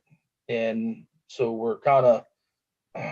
we didn't really know exactly what was going on. And by the time that, things kind of settled out, we were kind of winding down towards the end of the year. And at that point, I just kind of said, at this point, we might as well wait till next year. It was where I was at with it. But I mean, if you guys feel differently, then we can definitely move along with that, and I would have no problems. But that's. John, you're right, because we've already approved for you to hire another person, but I always had the understanding from you that you wanted to wait until the 1st of the year to accept applications, interview, like in March, and as you said, start them sometime in April to bring them on for those summer months. I agree with you. I don't think now's the time to bring somebody in here with winter looming right ahead of us to do what? And, I have never been a firm believer in micromanaging. I think every department head over here does a fantastic job. And I will take what you think is best. And when you request, if I'm still here, I will certainly listen to what you feel your needs are. You, the same as police, fire, any of the departments. So I agree. I don't think now's the time to bring somebody in. Well, can you scroll back up, Mr. McCarthy, to the actual motion, please? Because I guess I'm confused because we did pass this, and I want to see the motion. We did pass this, what, a couple months ago? Several months ago. We also redesigned the department so that it did break down according to road versus park.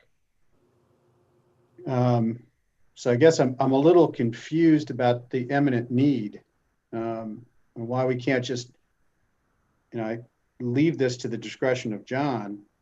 I don't think there's an eminent need. I wanted to get in and help John a little bit with everything that had changed with Amelia coming on and everything. Really leave it to his discretion, but kind of help define the different tasks within the department, particularly with the new additions with Amelia and then the new tasks that will be required with the park improvements. I guess the only thing I would recommend, rather than making it very defined, maybe add the word at the discretion of the service director. And I'm trying to see where we could slide that in. Or some motion to support the advertisement. How about can we scrap? This is not my motion, so I'm offering this as a friendly amendment. Perhaps scratch the word advertisement of and put it in support, motion to support the hiring of 1 full-time and up to 2 part-time positions in the service department at the discretion of the service director. But Alan, we've already approved the one from before. Yeah, I know, but it gives him, it just gives him flexibility so that at the time that he needs it, he can raise the flag. Does that make sense? John? Yes. I mean, you could even make it say that, we can start advertising in February or something, I was just thinking if we left it flexible, that way you could come back to us in January and say, now's the time I want to do it. Fine. And you don't have to do the 2 part-timers. You can do it as you see fit. I mean, maybe you decide to do 1 in January and then you don't want to do the next one until July. But it gives you the discretion and the flexibility in your own department to come back to us and say, I'd like to hire somebody now. Does that make sense at all? Yes. Right now, I think with the unknown with the restrooms is what's kind of making me puzzled, because we're here Monday through Friday. Well, those restrooms will be open Saturdays and Sundays. And they're also, we have the park, we have the shelter over at the other place. And if there's going to be people using them that, reserving them for parties, they might have to assist on that in the weekends. So, the part-time situation might come in handy, for some weekends. Yeah, like a weekend employee, right? I just think that gives John the greatest amount of flexibility to, at least he knows he's got the approval from us to do that when he's ready to do it. That was my only goal, was to get him, just kind of let him feel like he has the capability to staff the way that he needs to as time moves on with these extra things that are coming online for him. No, I don't want to give him I don't want to make him think he's important and he can do stuff on his own. But John knows his department. He knows what he needs, and anytime he's always come to the board and expressed what issues he's having. I trust John as I trust every other department head, and I want John to do what he feels is right for his department. People respect you, John, and I want it to stay that way. Oh, thank you. Next time we have a meeting, he's going to want to be known as Mr. Kohler. Oh. And to be sure, I wasn't trying to step on John's toes with presenting that. I asked John if he wanted me to present that information. I'm the computer guy. I'm the one that took the information he had and put it in a pie chart and made it pretty. So if any of you guys want that to look at more, if you're so inclined. And you blow it up for wallpaper? I think he's got it. We got it like numbered and signed at the bottom, so you can frame. You can well, there you go. It wasn't my information. It's John's information. I just. Well, I do have to say that aspect of kind of drawing that out, kind of put a little bit more perspective of everything that we do that we just take for granted that we're doing. And when it made me stop and think about it, that was a big help. Yeah. As far as knowing all the, the little stuff adds up. Yeah. Yeah. When Nick lays things out in those little pie charts and everything, yeah, like he did it the other day for me, like how many times I talk during a meeting and how much it's wasted time. And it was like 38% wasted time in That what I was. must have been a big pie chart then. It was very large. It took like 7 pages. I bet it did. All right, who's making this motion? Did you catch the amendments, Debbie? I did, at the discretion of the service director. Right, and we're just taking out motion The advertisement. Yeah. Yes. And just instead of advertisement, it says hiring of. Yes. Support I guess since it was my friendly amendment, if you're okay with that, Nick, are you okay with that, Nick? Definitely. Yeah, I'm fine with it. Okay. That kind of was my intention. Leave it up to John, but just make sure that he feels he has our support with all this, all these extra responsibilities he's got coming on. Yeah, no, I get it. Yeah, I get it. I greatly appreciate it. So I'm not supporting you, John. She's out of here. Short timer. Anyway. We don't have that, Alan. Sorry. I just had a call. Back to the meeting, please. I so move. I second. Okay, thank you. Mr. Freeman? Yes. Bachelor? Yes. And Mr. Kelly? Had to put some thought into that, right, Bonnie? Yeah, I did. Jeez. What's next, guys? What's next? What do we got? All right.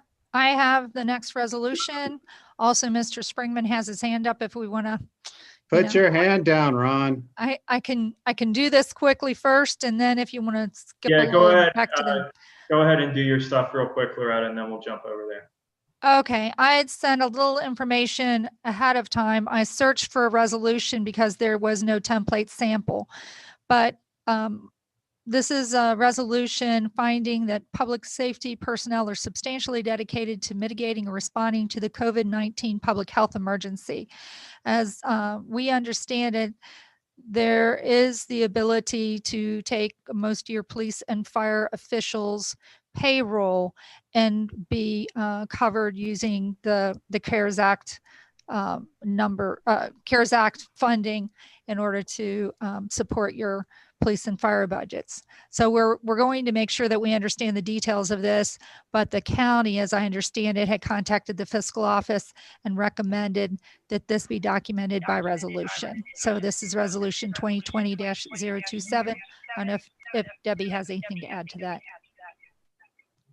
We're not planning on using it right away on payroll because I want to make sure that all the items that the departments want to purchase with the COVID funds that are eligible to be purchased with the COVID funds be done first before anything else, before we start using it as salaries.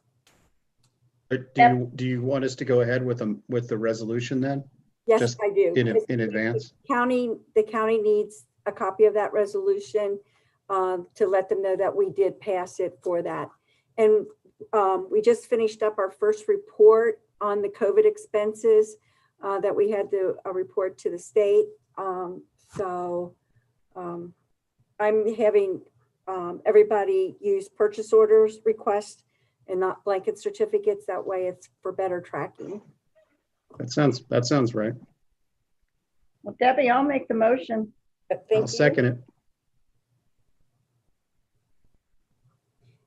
Mrs. Batchelor, Yes. Mr. Freeman, Yes, ma'am. okay, and Mr. Kelly. Yes. So Debbie, you can go back though and pick up payroll, right, from the time that started? We could go back to March 1st Okay, if we choose to do that. right. Even with items that were purchased after March 1st, that before the COVID funds came in, we can go back to that. And the departments are working on getting me what they bought. So, Right. yeah. We did get in the extra $422,000. So, Wow. in the COVID funds. Oh, I will note that there was one other correction past the resolution that you were sent last, and that is to get the correct date. There was an error on the date of when we adopted our actual budget. So it's a year and a day off from the date was in the last resolution you saw, but it will be signed with the correct date. Yes. Just so we don't forget, we did have one more motion from Lieutenant Bennett. Yes. Has he rejoined our party? I don't know. Did we finish that one? Is that one done? We have not. We didn't do the police yet. Well, I know, but did you finish the one that you're on? Then we can jump back to him. Yes. Yeah, we did. Lieutenant Bennett, are you there? I think he has a problem with his microphone or something. Eddie, did you get any feedback from him? Yeah, he's on the phone, number ending 062. So he was able to raise his hand. Do you want me to go read it? Can we just read Well, it? I can. I actually just heard noise coming from his He's there. from his phone as well. Yeah, he's raising his hand now. But he's not speaking. Okay, so he's unmuted right now. Hello? Lieutenant Bennett? Are you there? Yeah, he said it's still not working for some reason. Why don't I can go ahead and read it. Go for Yeah, it. go ahead and do that, Loretta. I'll do that. So on behalf of Chief Bachman, I request a motion to approve the purchase of plastic police riot shields, arch ride helmet with plastic face shield, and Gauls gas mask pouches from Gauls in the amount of $8,019.73 utilizing CARES Act funding. I'm sure if Lieutenant Bennett was able to speak to you, he could tell you exactly how these will be used and what they look like, but I think you can imagine. Have a motion? So moved. Second. Mr. Freeman, Yes. Ms. Batchelor, Yes. and Mr. Kelly. Yes. Thank you. Okay. Do we want to try to move up the Springman discussion? Mr. and Mrs. Springman, are you there?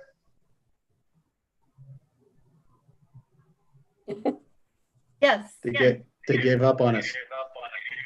No, we were here earlier. But we couldn't figure out how to work the microphone. Okay. You guys don't have two screens or anything open that's giving you any kind of feedback, do you? I'm sorry, what was that? Do you happen to have two computers or two screens or two sources of audio by any chance? Yes, we do, because we couldn't hear it from the computer. Well, it's giving us a fair amount of feedback. You may have to maybe shut the visual off and just do the audio. I'm not sure. Shut the visual off. Okay, hold on. Is that better? Oops.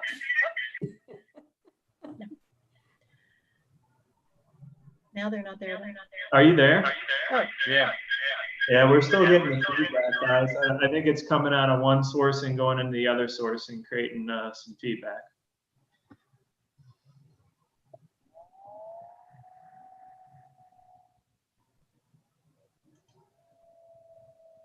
Really need this audio visual system. So Nick, are they on the computer and the phone at the same time? Yeah, something like that. Are you guys there?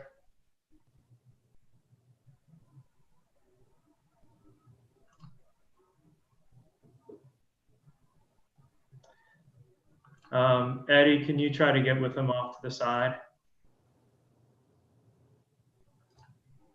Yeah, no problem. Okay, well, here they are. Now we can't hear them. So We're having the same problem with them that we had with Lieutenant Bennett. Yeah.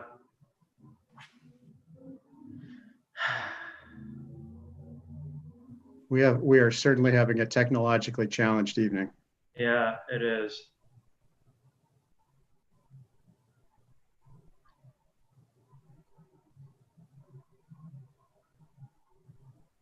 Well, yeah, I'm not sure. Eddie, what if you could get like a phone number from them and maybe talk to them over one of their cell phones to try to help guide them through it?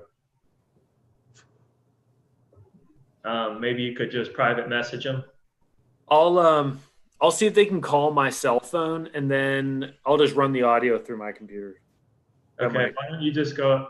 Yeah, just go ahead and on the side, go ahead and give them that number or whatever, and we'll see if we can't figure that out. As you're working on that, we'll move to this departmental updates real quick, and then we'll come back. Eddie, just send me a message or something if you get it working, okay? Okay. All right, if we get it working, if we get your guys' audio back on, I'm sorry, I can see you, I can't hear you, then we'll move right back. We can go without the video, we just can't do without the audio. All right. Can you hear me through my phone now? I can. Oh, there you go. Yep, I got it fixed. We have a Do you breakthrough. need me to read the resolution, or are you good with that? Or the motion? We already No. did it. Yeah, we took care of it. Okay. We voted no because you couldn't get on. Okay, I'll pass. No, we actually passed it. Sorry. Okay. Just my sense of humor, really bad. Lieutenant Bennett, while you're there, do you have any departmental updates or celebrations? The updates I would say was that I think the last trustee meeting, the chief said we had 2 of the Amelia cars in service, and we're up to 4. All 4 of them are in service and marked. Didn't really take a lot of expenses except for one of them to make repairs to make them useful for us. So they're all in service. So if you see the white cars, that's the old Amelia cars. We also took out our last Crown Victoria out of service. So there won't be any more Crown Victorias driving around the township. They'll all be SUVs. During this past month, we did annual driver's training. We also held a bike class to get 3 more officers certified to do bike patrol. But that's pretty much what we did this month.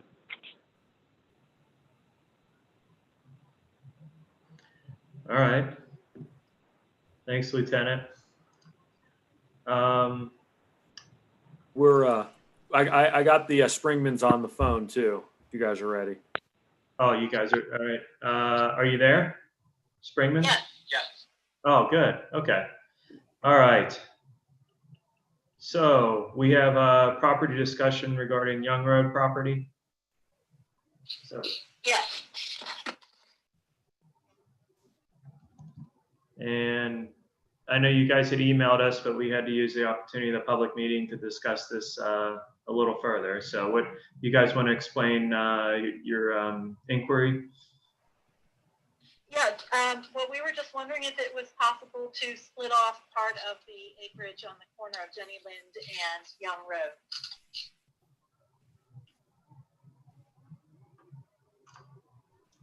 Okay, Loretta, would you mind providing us a little more info about that property if you're there? Are you talking to Yes. me? Oh, well, I have a parcel ID number, which is 282-806 F as in father 033. Okay, And it's been, the township has owned it for what, 20 years, I think? Was it 2010? Or no, I'm sorry, the year 2000 sale date. The township purchased it for $300,000, and it now has a cell phone tower on the corner up by Jenny Lind Road. But it's a 25-acre parcel, and we were interested in building a home to retire in at the far back end. So, like if you went down Young Road, it would be the back 5 acres. Is that I don't know. There's a comparable piece of property that just sold in January at the end of Young Road for 5 acres for $75,000. So that was our request to see if the township would be willing, if we were willing to pay all of the costs associated with redrawing the lot lines, if the township would sell us that property. Couple things. And Bonnie, I mean, you weren't on the board, I don't think at the time, were you, when we bought this? No, I think I was. You were? What year was it? 2000. 2000.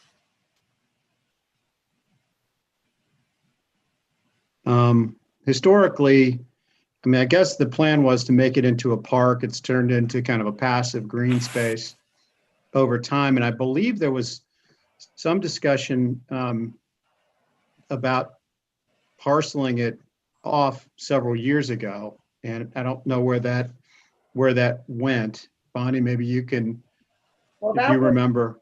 That was when Carl Hartman came here. Yeah. And he was supposed to be doing some work for someone, and we never got anything back from him, Alan. So Yeah. I think it just kind of fell through. So, I mean, I think, is the parcel, Eddie, did you just flash up or maybe it was Loretta, did you guys flash up the auditor's description of the property? Yeah, it's And there available right there. Is it listed as park? Or is it just listed as land? It's right now. It's I think it's listed as commercial. It is. It's listed as commercial as of March 30th, 2018. There's a permit there, but I didn't know if that was because of the cell phone tower. And if it is commercial, is it possible to switch that designation to residential, at least for that back 5 acres? This is actually zoned transitional residential right now, and there's a real and there probably is a commercial designation from the auditor's website from because of the radio tower or the cell tower. Yeah, it is very likely. This is in process right now, but this is a candidate to be reverted back to single family residential. Most likely, it's not set in stone yet, but that is actually kind of one of the items up for consideration right now by the zoning commission. Okay. So slipping it from transitional to, but either way, a TR or residential, right now it could be used as a residential anyway. That's correct. You know, I'd be very curious to hear what some of the residents would have to say that are around there. You know, if there's an anticipation that this is going to remain green space, I'd like to open that dialogue with some of the neighbors to discuss this and kick it around. I mean, you know, knowing that it would be a single family would be comforting to me rather than a subdivision. But you know, I'm certainly willing to entertain negotiating. I don't know whether I would entertain actually voting for it, but certainly negotiating about it. Is that really kind of where we are? Is that what we're being asked to do here? Loretta, guidance? Well, The only other things I would say is if you look at the general GIS map without the zoning overlay, it's just shown as green space currently. It's obviously tax exempt because we own it. I believe that most of the lots on Young Road are 5 acres because they all have on-site systems for sewer. But there are 5-acre parcels that are currently on the market at the end of Young Road, and additional 5-acre parcels that are being created. How much are those listed for? Do we know? I called on one that was a little less than 5 acres, and it's about 129,000. The only other thing I would add is that I know we're trying to piece in how the rest of the township kind of fits in around the village, and with all the recent changes, I think we're moving closer to doing kind of redoing our land use plan, a comprehensive kind of redo, and kind of, I don't know, I'd really like to see how all that fits together too, you know. Some of the ones that are listed in over $100,000 are you're probably thinking of Merwin Farms maybe, but those haven't sold. Whereas the one on Young, down at the end of the street on Young, that is 5 acres, just sold for $75,000 this past January. And also, I'm looking at the tax history on this, and it's just listed as 25, not as 5-acre parcels. And this is just the auditor's website. But it's showing that taxes have been paid, although this does stop at 2001. So I don't know. Just wanted to throw that out there. Probably that's probably the last year of tax, because everything's obviously in arrears. So 21 was, or 2001 was probably the last year that they paid taxes on it. When it was you know, whoever owned it before we took it over. So, you know, once it's in Pierce Township's hands, it's no longer taxable. Okay. I mean, Loretta, what would, you know, this is a first for me where we've actually looked at a parcel of land that we own. We have talked several times about trying to come up with a comprehensive strategy for land we own and what we want to do with it. And this kind of puts that into stark reality that we haven't done it. But what would you recommend next steps would be, Loretta? I think if the trustees were interested in considering sale of some land, that you may, as we're doing with the Amelia parcels, request an appraisal first. And if you are entertaining a single buyer, I think Mr. Keating could clarify, but I think all 3 trustees would have to agree in order to avoid a public bidding process. Yeah, I was going to just chip in here. I made a little note to comment is that traditionally when a township would sell land, they would always do it by bidding so that they are sure and they can satisfy the citizens that they got the best price for the property. Now the law allows a little bit more flexibility. And when the trustees are unanimous, then now you can pick a specific buyer. So I think that's like a fundamental fork in the road. Do you want to bid it or do you want to sell it to these specific folks? But wouldn't we have to have this appraised to get an actual amount? I think. Yeah, that's always a safe way to do it. Yes. I would think so. Yeah. But Loretta, we talked a couple of times during the week, last week, and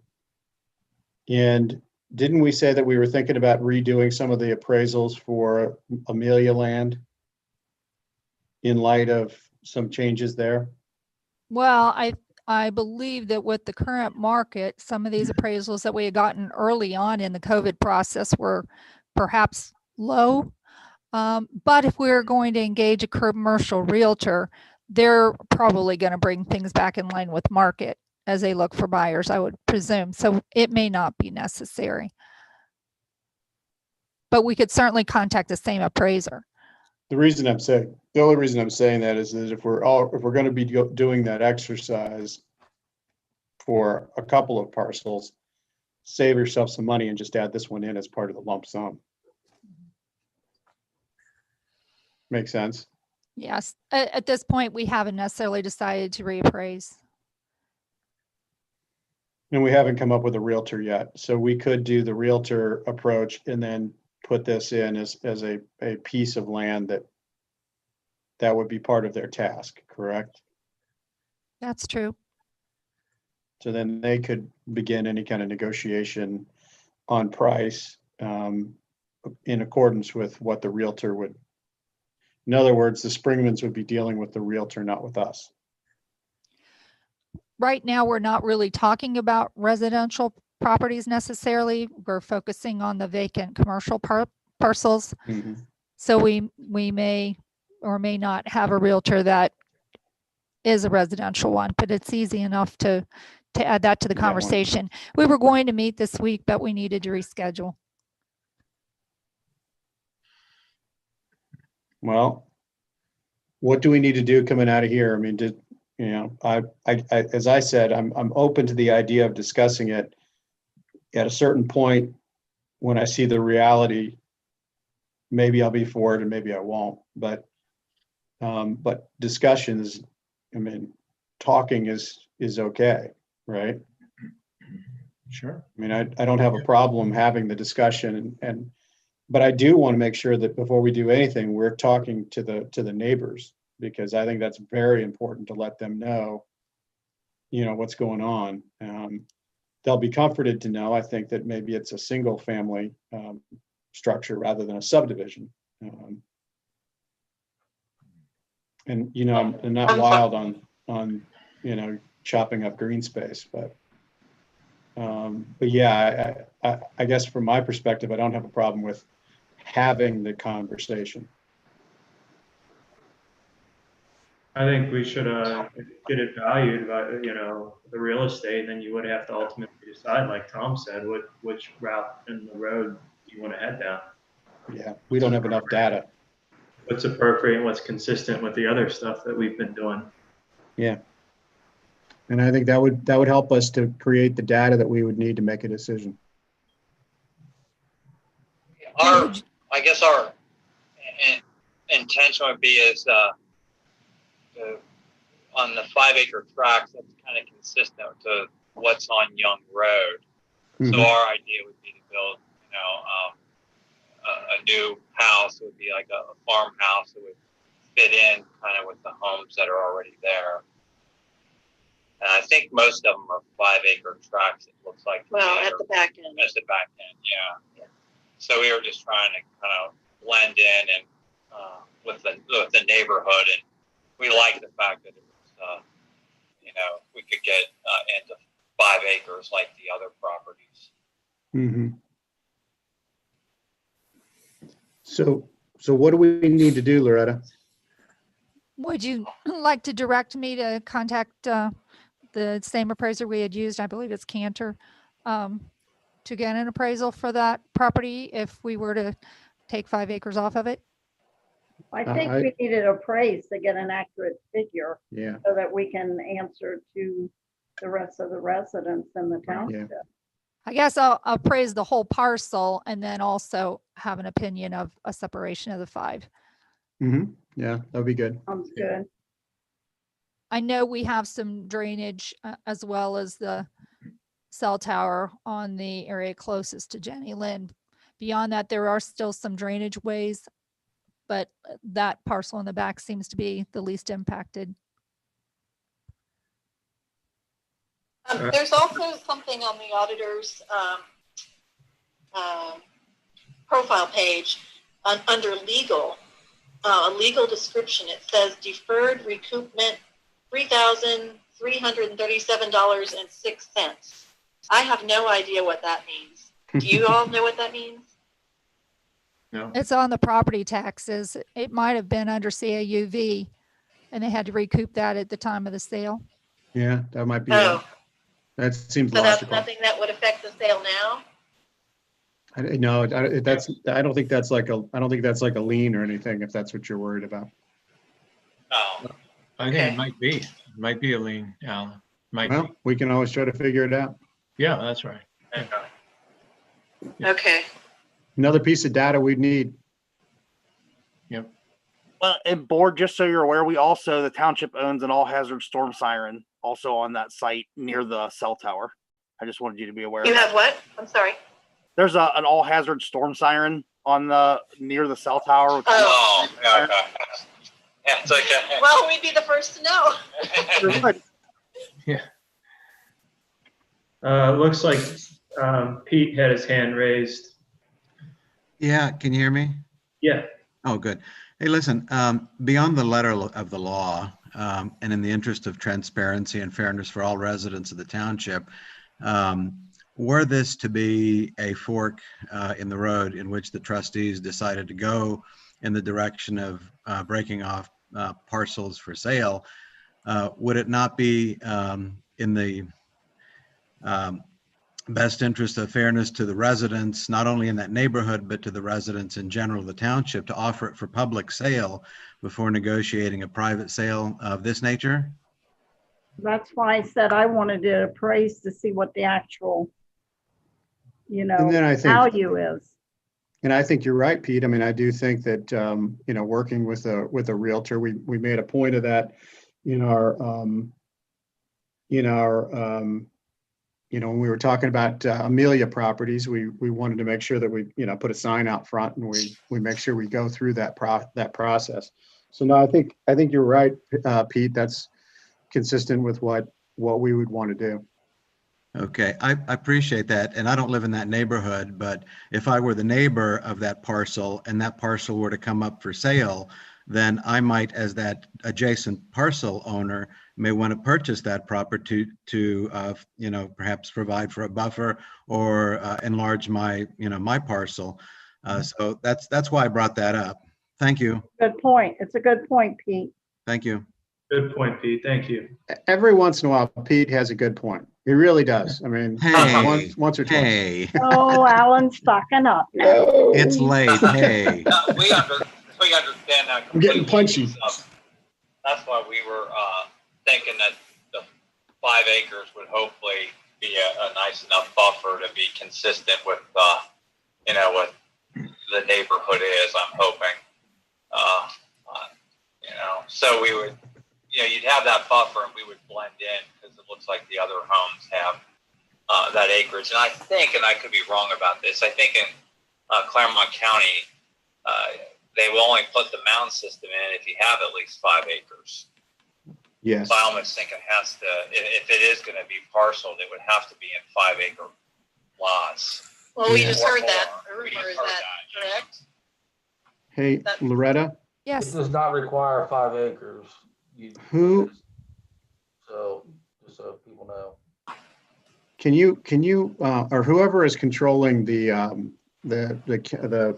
Claremont County map that's on the screen, can you kind of scroll down and show, I want to take a look at what's down and to the right.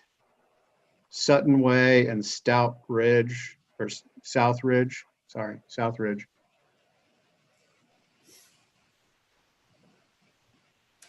And then we got Spencer Shank. Okay, so we've got,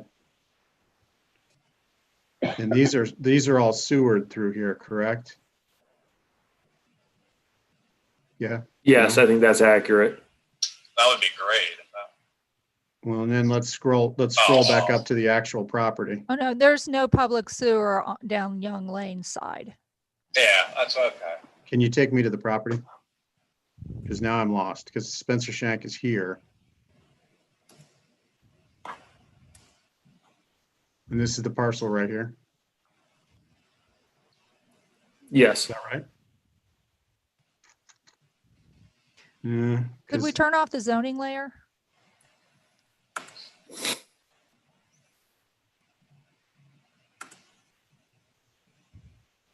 Okay, so there's Young.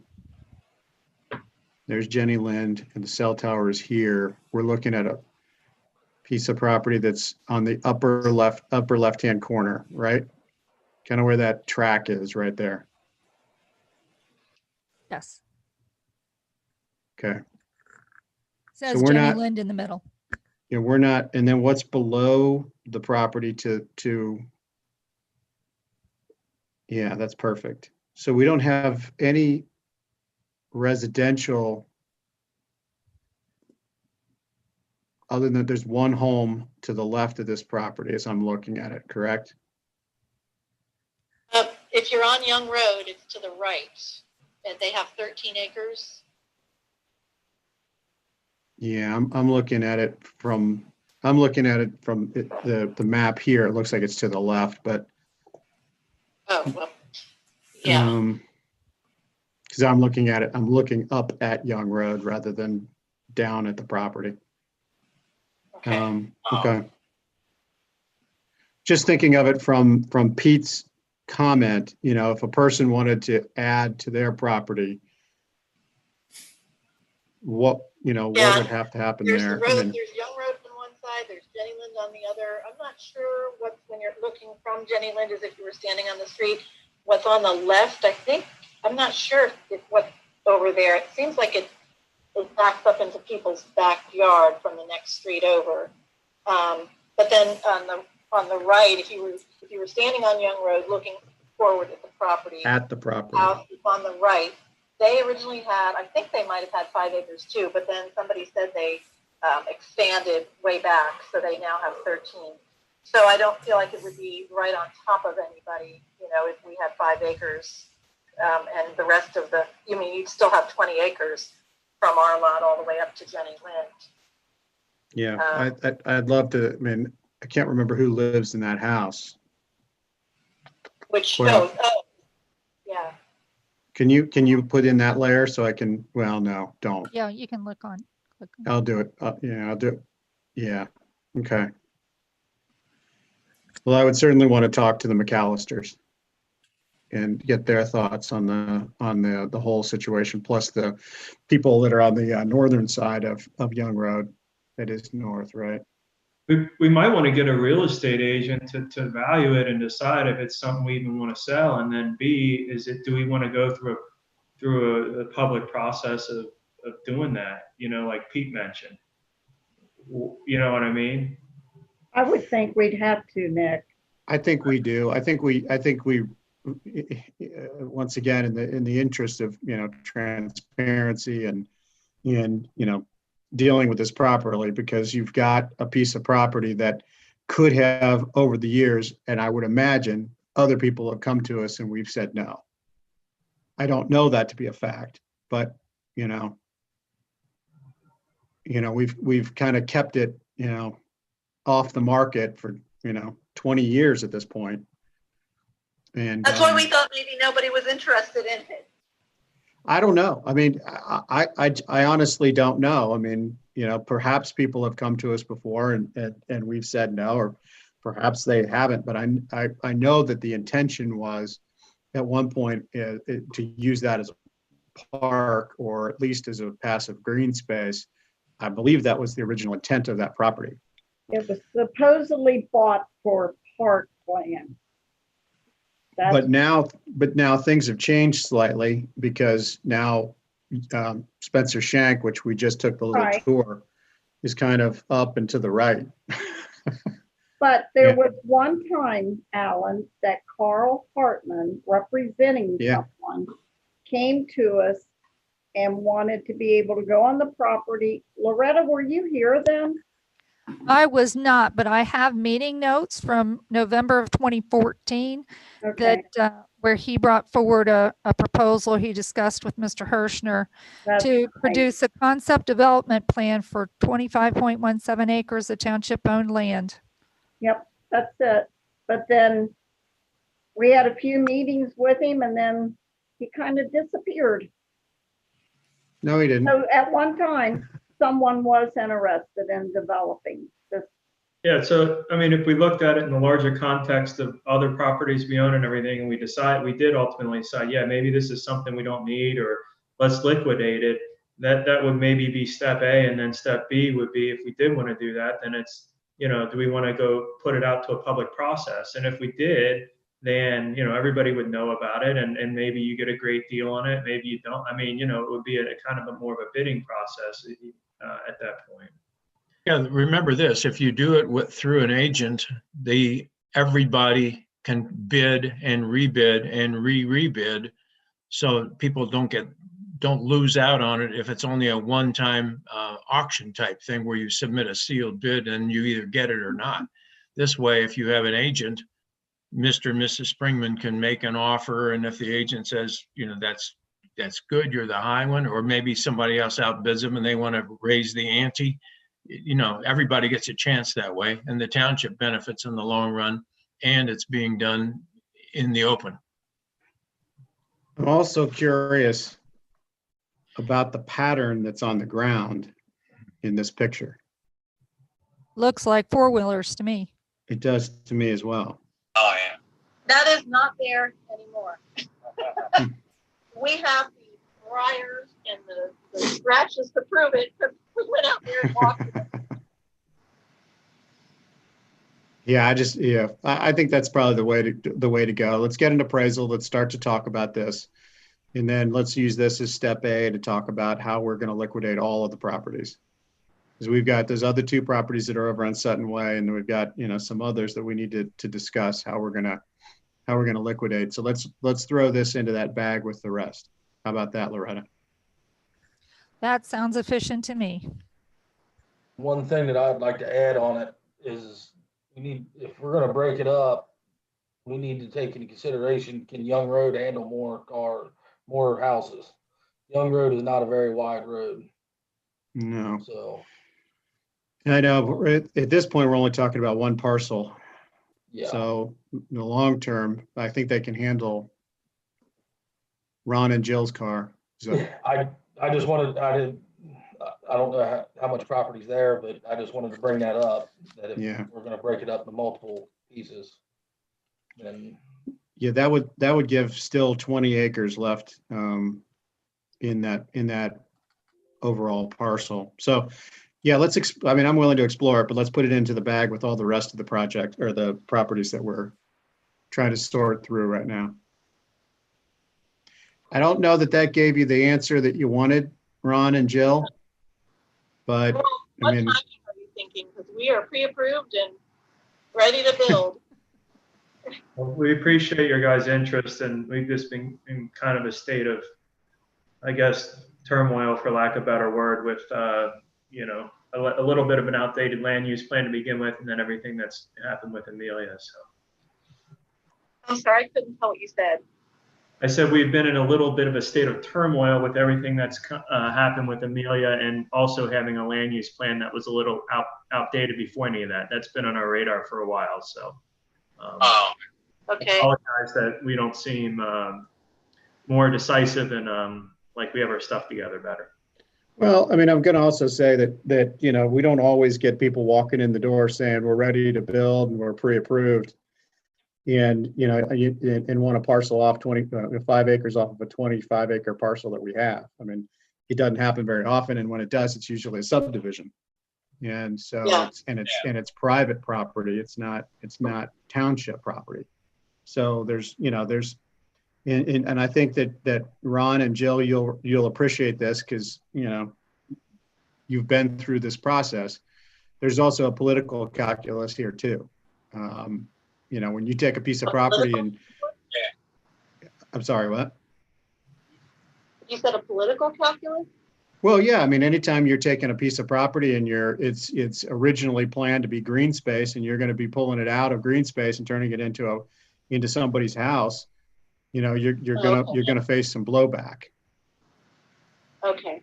And so we need to be as transparent and as forthright as we can possibly be with discussions with those neighbors, so that they understand that if we move forward, the township is not putting 500 homes on 25 acres, and we're not planning to. Yeah. You know. Well, I would want to be there if they were opposed anyway. No. I think our goal was to try to, in some way, help them, because they'd appreciate maybe, you know, we're putting a house on a large parcel or 5 acres or whatever, and that would give them a buffer. You know. It would ensure that their neighborhood would stay spaced out instead of a compact neighborhood, I guess. Yeah. Well, and that's something we need to be able to have a dialogue with those neighbors, you know, before we did anything.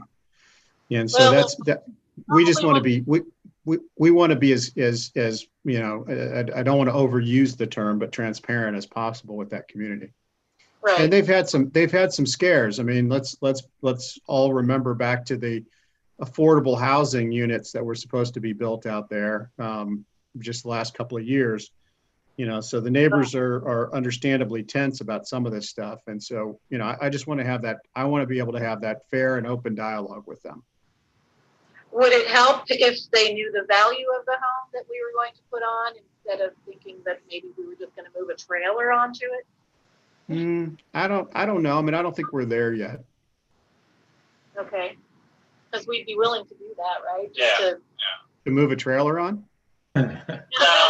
Just kidding. And show the home we were going to build and all that kind of thing. We'd be willing to share that information if that would make them. I think at the appropriate time we can have that dialogue. But let us do some homework, and if you could keep talking to Loretta, I think that'd be good. Okay. Are you guys, Bonnie and Nick, are you okay with that approach? Yeah. Yeah.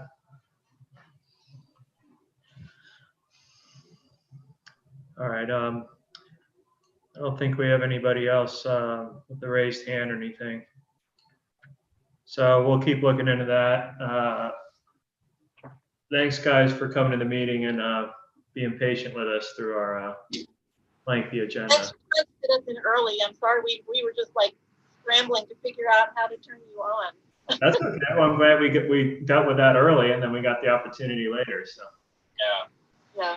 No, we appreciate it. We appreciate it. Thank you very much. All right. Thank you. Bye-bye. All right. So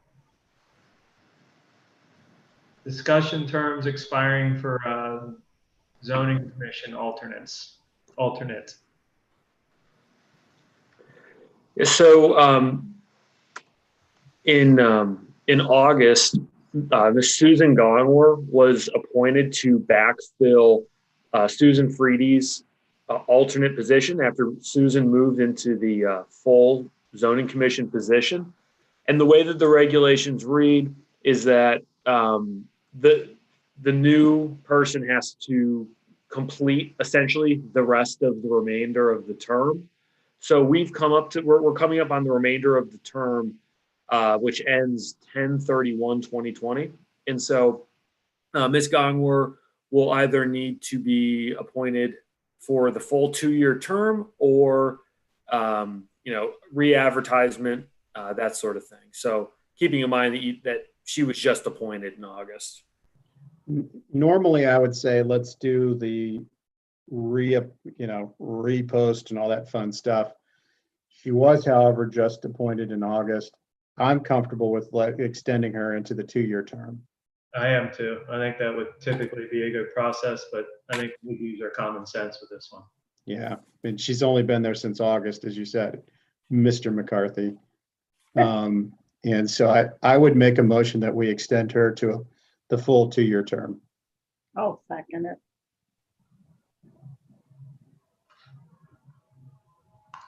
That way it's not on the agenda for our next meeting. All right. People, you were supposed to laugh when I said that. I'm sorry. It just wasn't funny. Yeah. I got a good laugh out of it. All right. Your jokes are giving Debbie more time to get back on. I think she's asleep. I think she went home. I think so. Oh, there she is. I was snoring. I heard it. I muted myself. You remember that pie chart that Nick put together on my speeches, right? Yes. All right, Mr. Freeman. Bedtime material later. Mr. Freeman? Yes. Ms. Batchelor? Yes. And Mr. Kelly? Yes. Okay. I'm going back to sleep now. It is way past my bedtime. My cat is missing me. Not to mention your husband. Yeah. You didn't ride the bike over, did you? No. Ride back in the dark? No, I didn't. I thought about it, but it's midnight, so I can't. I don't know that it's midnight. 9:30. There you go. So you're already home. You probably got your pajama bottoms on. I don't. I don't have pajama bottoms on. Right. I have fuzzy slippers. Okay, Nick, back to it. What else we got? We need to get back in person so Bonnie can kick Alan. It's out of control. That's right. I'm missing it. So additional CARES Act expenditures are being investigated. What's that one? Yes, if I could just bring up a couple things quickly, just to tell you that we're still working on the proposals for the touchless doors. I have a proposal that the vendor's coming out again on Friday. We're also looking at whether they can add an automated door lock unlock feature that would be accessible from the lobby here for Laura to use, as well as a video camera, because she cannot see everyone who doesn't actually come in and see the signs telling them to call us. So it would be helpful for her to be able to control that door, as well as once we have the public back in the building, we could secure the interior door and have a lock, so we don't have to actually go outside of our workspaces in order to let someone into our lobby area on this side. So we're getting more information at 9 a.m. if anyone would like to come and hear that, participate in that walkthrough with the vendor. Then I'll be able to finalize that. I think we're probably looking with the electrical contractor that we have to look at proposal for separately, probably about $25,000 to include the touchless entry to the front main entrance, and possibly the police station included. So we're trying to make sure that we understand how that would operate. Eddie's also been exploring with Laura a document signing software. We're trying to decide if that's something we get full value of or not. It's over $2,500. So these are items, I think that since our next meeting is still November 10th, then we will be able to have some more resolutions passed at that time and do some more investigations in the meantime. And also reminding you that our meeting that month is on a Tuesday instead of a Wednesday because of Veterans Day. I don't know if you have any other questions for anyone else related to that. And then we just had our other departmental updates yet, if anybody had anything. All right, Chief Wright. Yes, I do have one thing, and I promise I'll be brief. As you're all aware, Monday morning at about 1:30 a.m., we did have we were dispatched for a structure fire that did result in a fatality. We'd like to extend our thoughts and prayers to the family involved. The cause is currently under investigation. We want to thank our mutual aid partners from Central Joint Fire and EMS District, Union Township, the State Fire Marshal's Office, Claremont County Fire Investigation Team, and our police department for their help on the scene. All the crews involved did an outstanding job. When we arrived on the scene, the house was fully involved on one end with flames through the roof. We did get crews that entered through the rear of the structure to search. We're familiar with the resident that lived there, and we believe that resident was in the house. So we did send crews into the back bedrooms to search. Once flames were knocked down on the front, we were also able to send some crews in the front door, but we can only get so far. There was too much fire, and we couldn't search the entire structure. Unfortunately, despite our best efforts, once we could access the part that had the heaviest fire involvement, we later did find the victim. It's been a long week. It's been a long time since we've had a fatality. So I think all the way back to when Trustee Batchelor may have ran squad. It's been a number of years. Fortunately, it doesn't happen very often. Also, fortunately, we had a couple of close calls on the scene. So all of our folks were okay, but definitely not something that we want to have happen, and fortunately not something that happens very often, but I just wanted to give you all a brief update on where things were. And that is all I have, unless you have questions. Yeah, the one you're talking about, Craig, was on Merwin 10 Mile, that I happened to be on that run.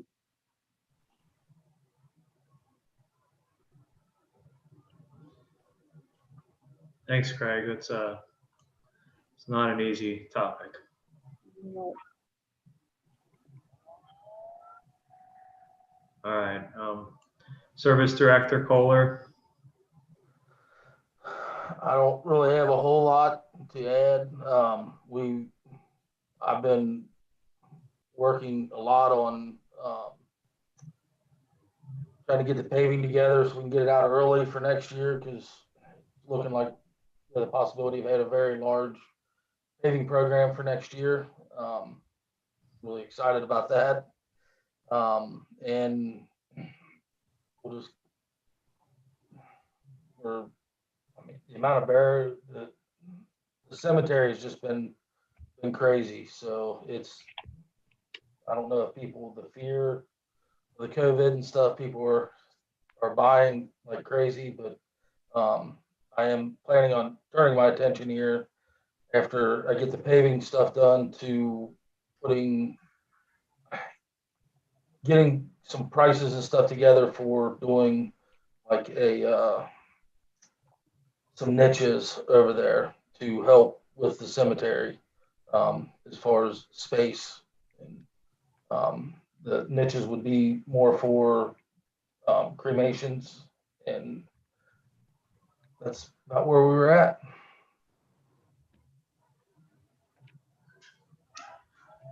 Hey, All right. Debbie, do we have some more cemetery deeds we need to sign? Do you Yes, you do. All right. Well, I will see you then I'll see you Friday. Okay. And then Nick, I need your signature too. Gotcha. All right, Eddie, do you have anything else? Or Loretta? I do not. I do not, and I will have this request for the appraisal sent before I go home tonight. All right, good deal. Well, I think that's pretty much it. Do we have any more discussion from the public about anything? Star 9 on your phone if you want to raise your hand, or use the participant panel at the bottom. They're all in bed. I'm not seeing anything. Do I have a motion to adjourn? So moved. Seconded. You better say that. Debbie looked up. Did you see that? I know she was going to reach in there and get you. Mrs. Bachelor? Scared. Yes. Are you scared, Alan? Are you scared? I am. Mr. Freeman? Yes. Mr. Kelly? Yes. And don't forget trick or treat night. Oh, yeah. Yeah. October 31st, 6 to 8. Yep. All right. Good night. Good night, John Boy. Good night. All right. All right, guys. Good night. Night. Night. Night. Night.